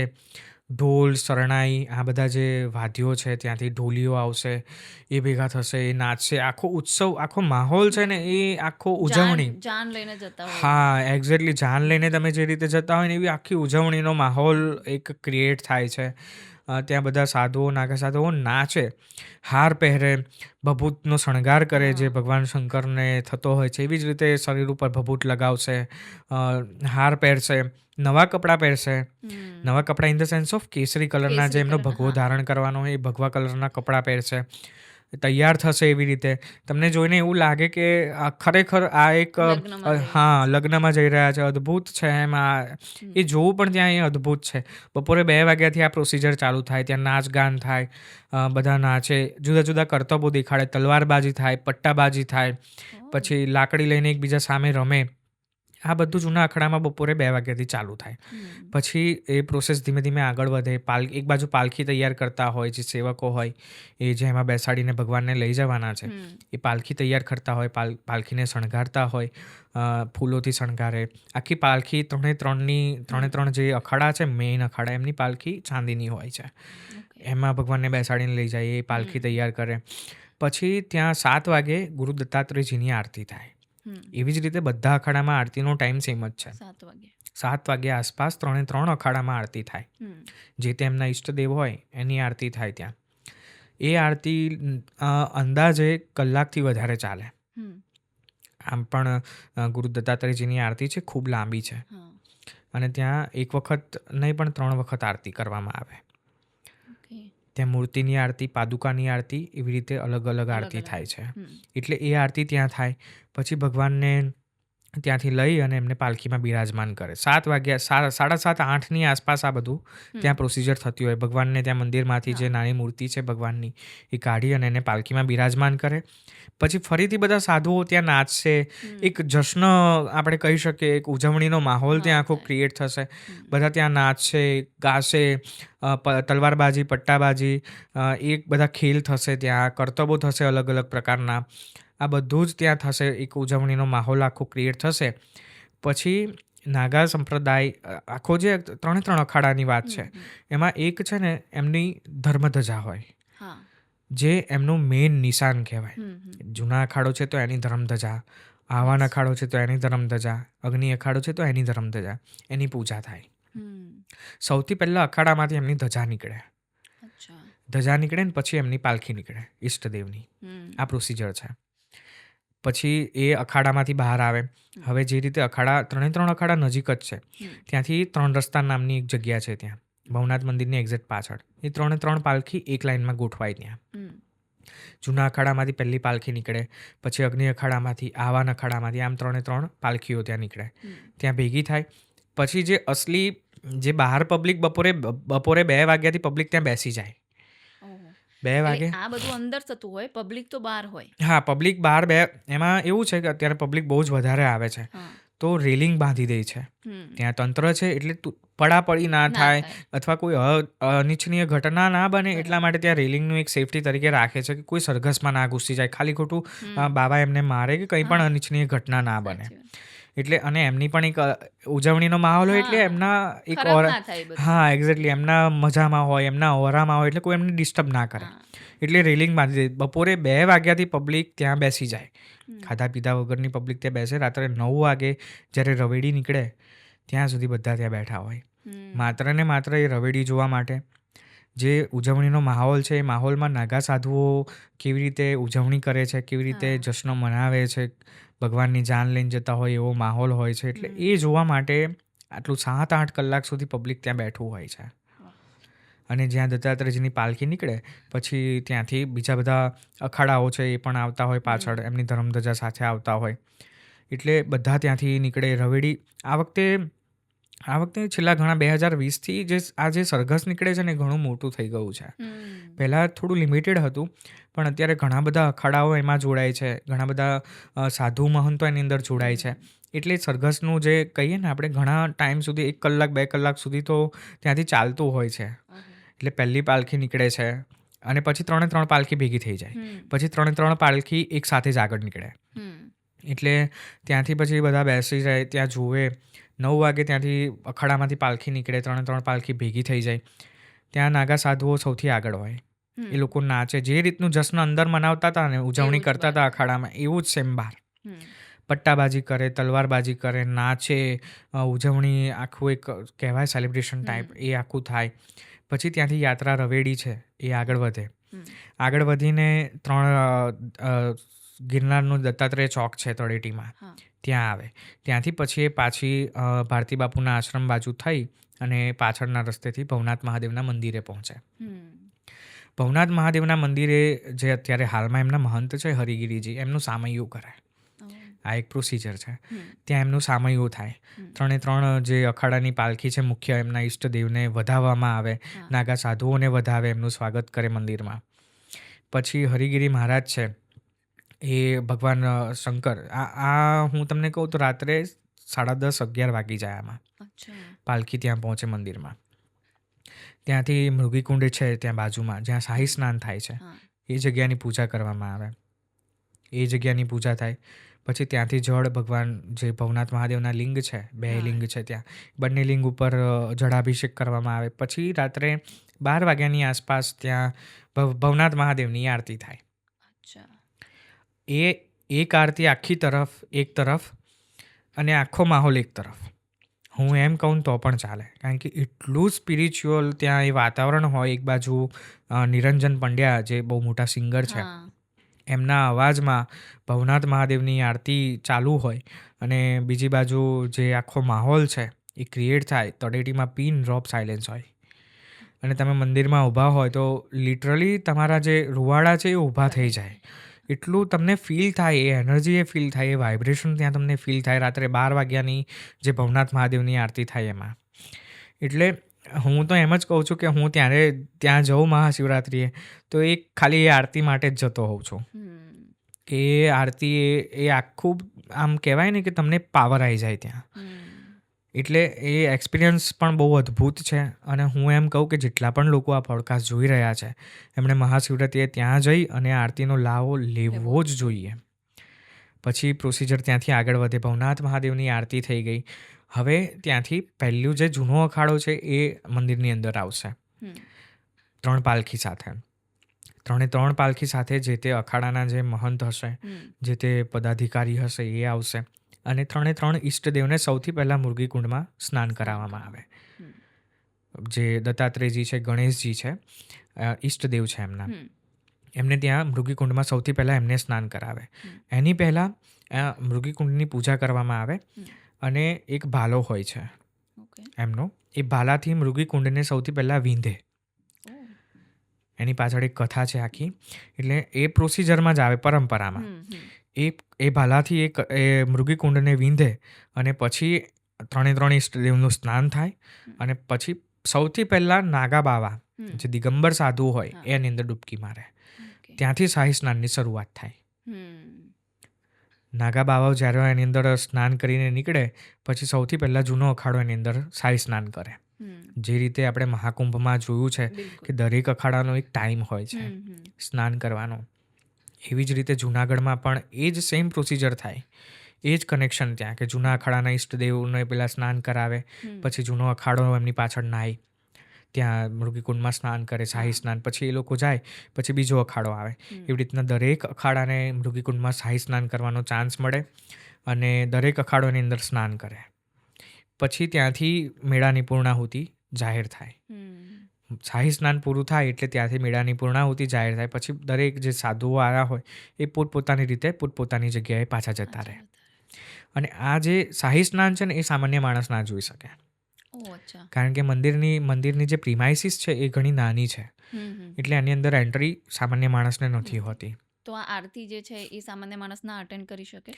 હા, તમે બહાર ત્યાં સ્પીકર મૂકેલા હોય છે. ત્યાં અટેન્ડ? હા, આખા તળેટીમાં સ્પીકર મૂકેલા હોય છે અને આખા તળેટીમાં એ આરતી સંભળાય.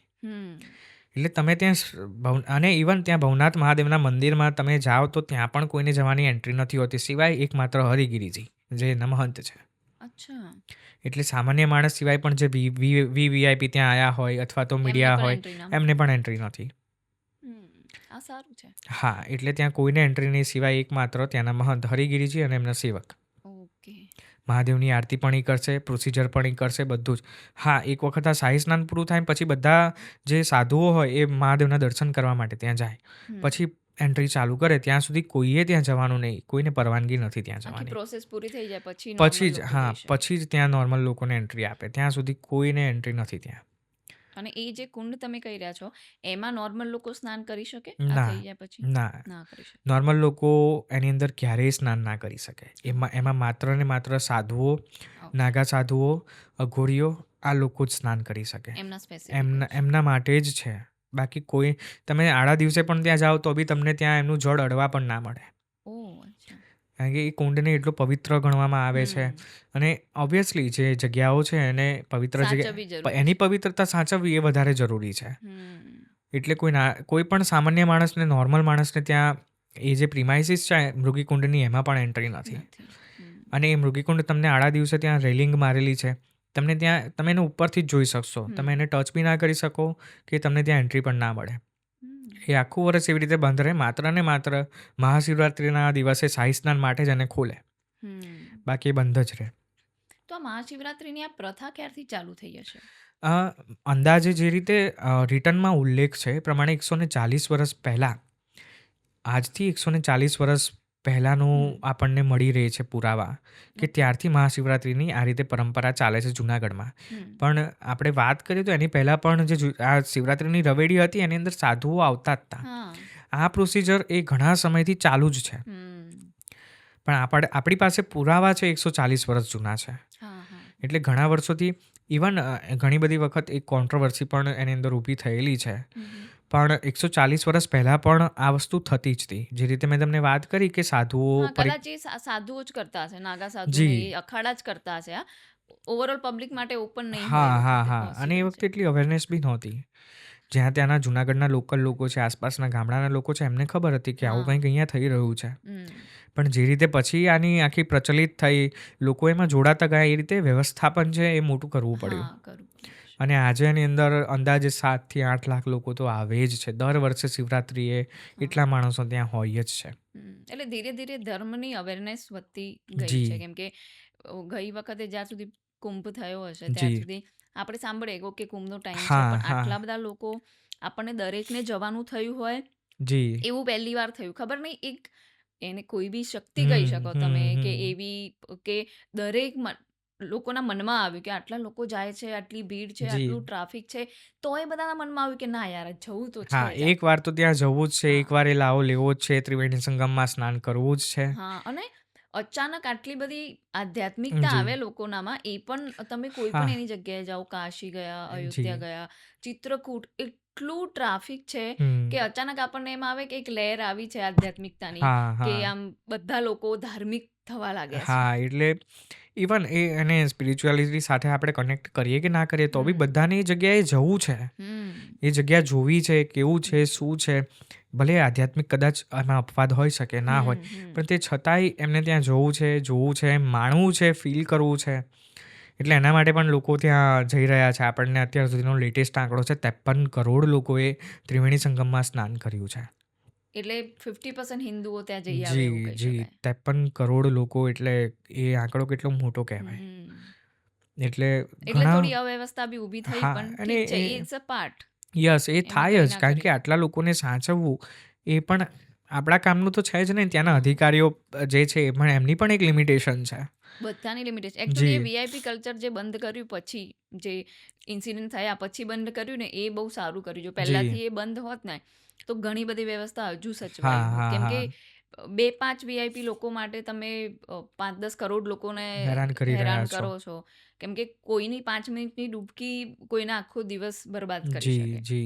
હા, એટલે વીવીઆઈપી ને વીઆઈપી મૂવમેન્ટ હા ઓછી થઈ ગઈ, બંધ થઈ ગઈ છે. એ બહુ જ સારું છે. પછી પછી જ અમે લોકો ગયા ને, એનો અમને ઘણો બધો ફાયદો હા, મળ્યો ત્યાં. અને ઇવન મને તો ઘણીવાર એવું લાગે ને કે બધા મંદિરમાં છે ને આ વીઆઈપી વાળું કલ્ચર જ બંધ કરી દેવું જોઈએ. એક્ઝેક્ટલી.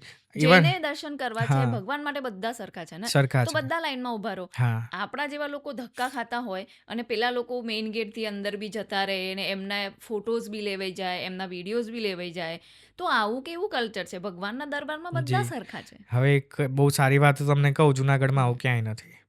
અચ્છા. જુનાગઢમાં એવું કોઈ વીઆઈપી કલ્ચર નથી કે તમને ત્યાં વીઆઈપીમાં દર્શન કરાવે ને એવું કોઈ જ કલ્ચર નથી ત્યાં. સુપર.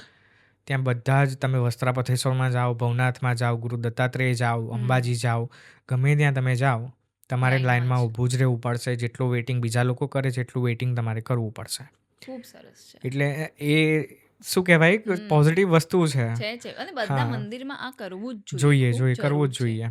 કેમ કે ઘણા મંદિરમાં છે ને તમને દર્શન કરવાનો જ લાવો ના મળે. તમે મૂર્તિને કે શિવલિંગને જોઈ જ ના શકો. હા, એના પહેલાં તો તમને ધક્કો તો આવ્યો હોય જી, કે હા. એક ધક્કે તમે લાઈક, અને અયોધ્યાની હું વાત કરું તો અયોધ્યામાં ખૂબ સરસ આયોજન હતું. હમ, લાઈક હું તો એવું કહું કે એનું છે ને કેસ સ્ટડી લઈ હમ, અને બીજા મંદિરોએ છે ને આ ફોલો કરવું જોઈએ. હમ, એમને રેલિંગ બનાવી છે, ત્યાં સિટિંગ વ્યવસ્થા કરી છે હમ, કે વધારે ભીડ થાય ને તમારે રોકાવાનું થાય તો તમે આરામથી બેસી શકો ત્યાં. હમ, અને ત્યાં પબ્લિકને રોકીને જવા દેવામાં આવતી કે ભાઈ આટલી પબ્લિક ગઈ છે અંદર, તો એ દર્શન પતી અને બહાર આવશે પછી બીજા લોકોને જવા દઈશું. હમ, ત્યાં એવી રીતે પોલીસને સેટ કરેલી હતી અને હમ. પ્રાંગણને ખૂબ મોટું છે એટલે ઘણા લોકોનો સમાવેશ થાય. પણ એવું ના થાય કે તમે 2-4 કલાક તમારે ઊભું રહેવું પડે હા, કે એવું નહીં.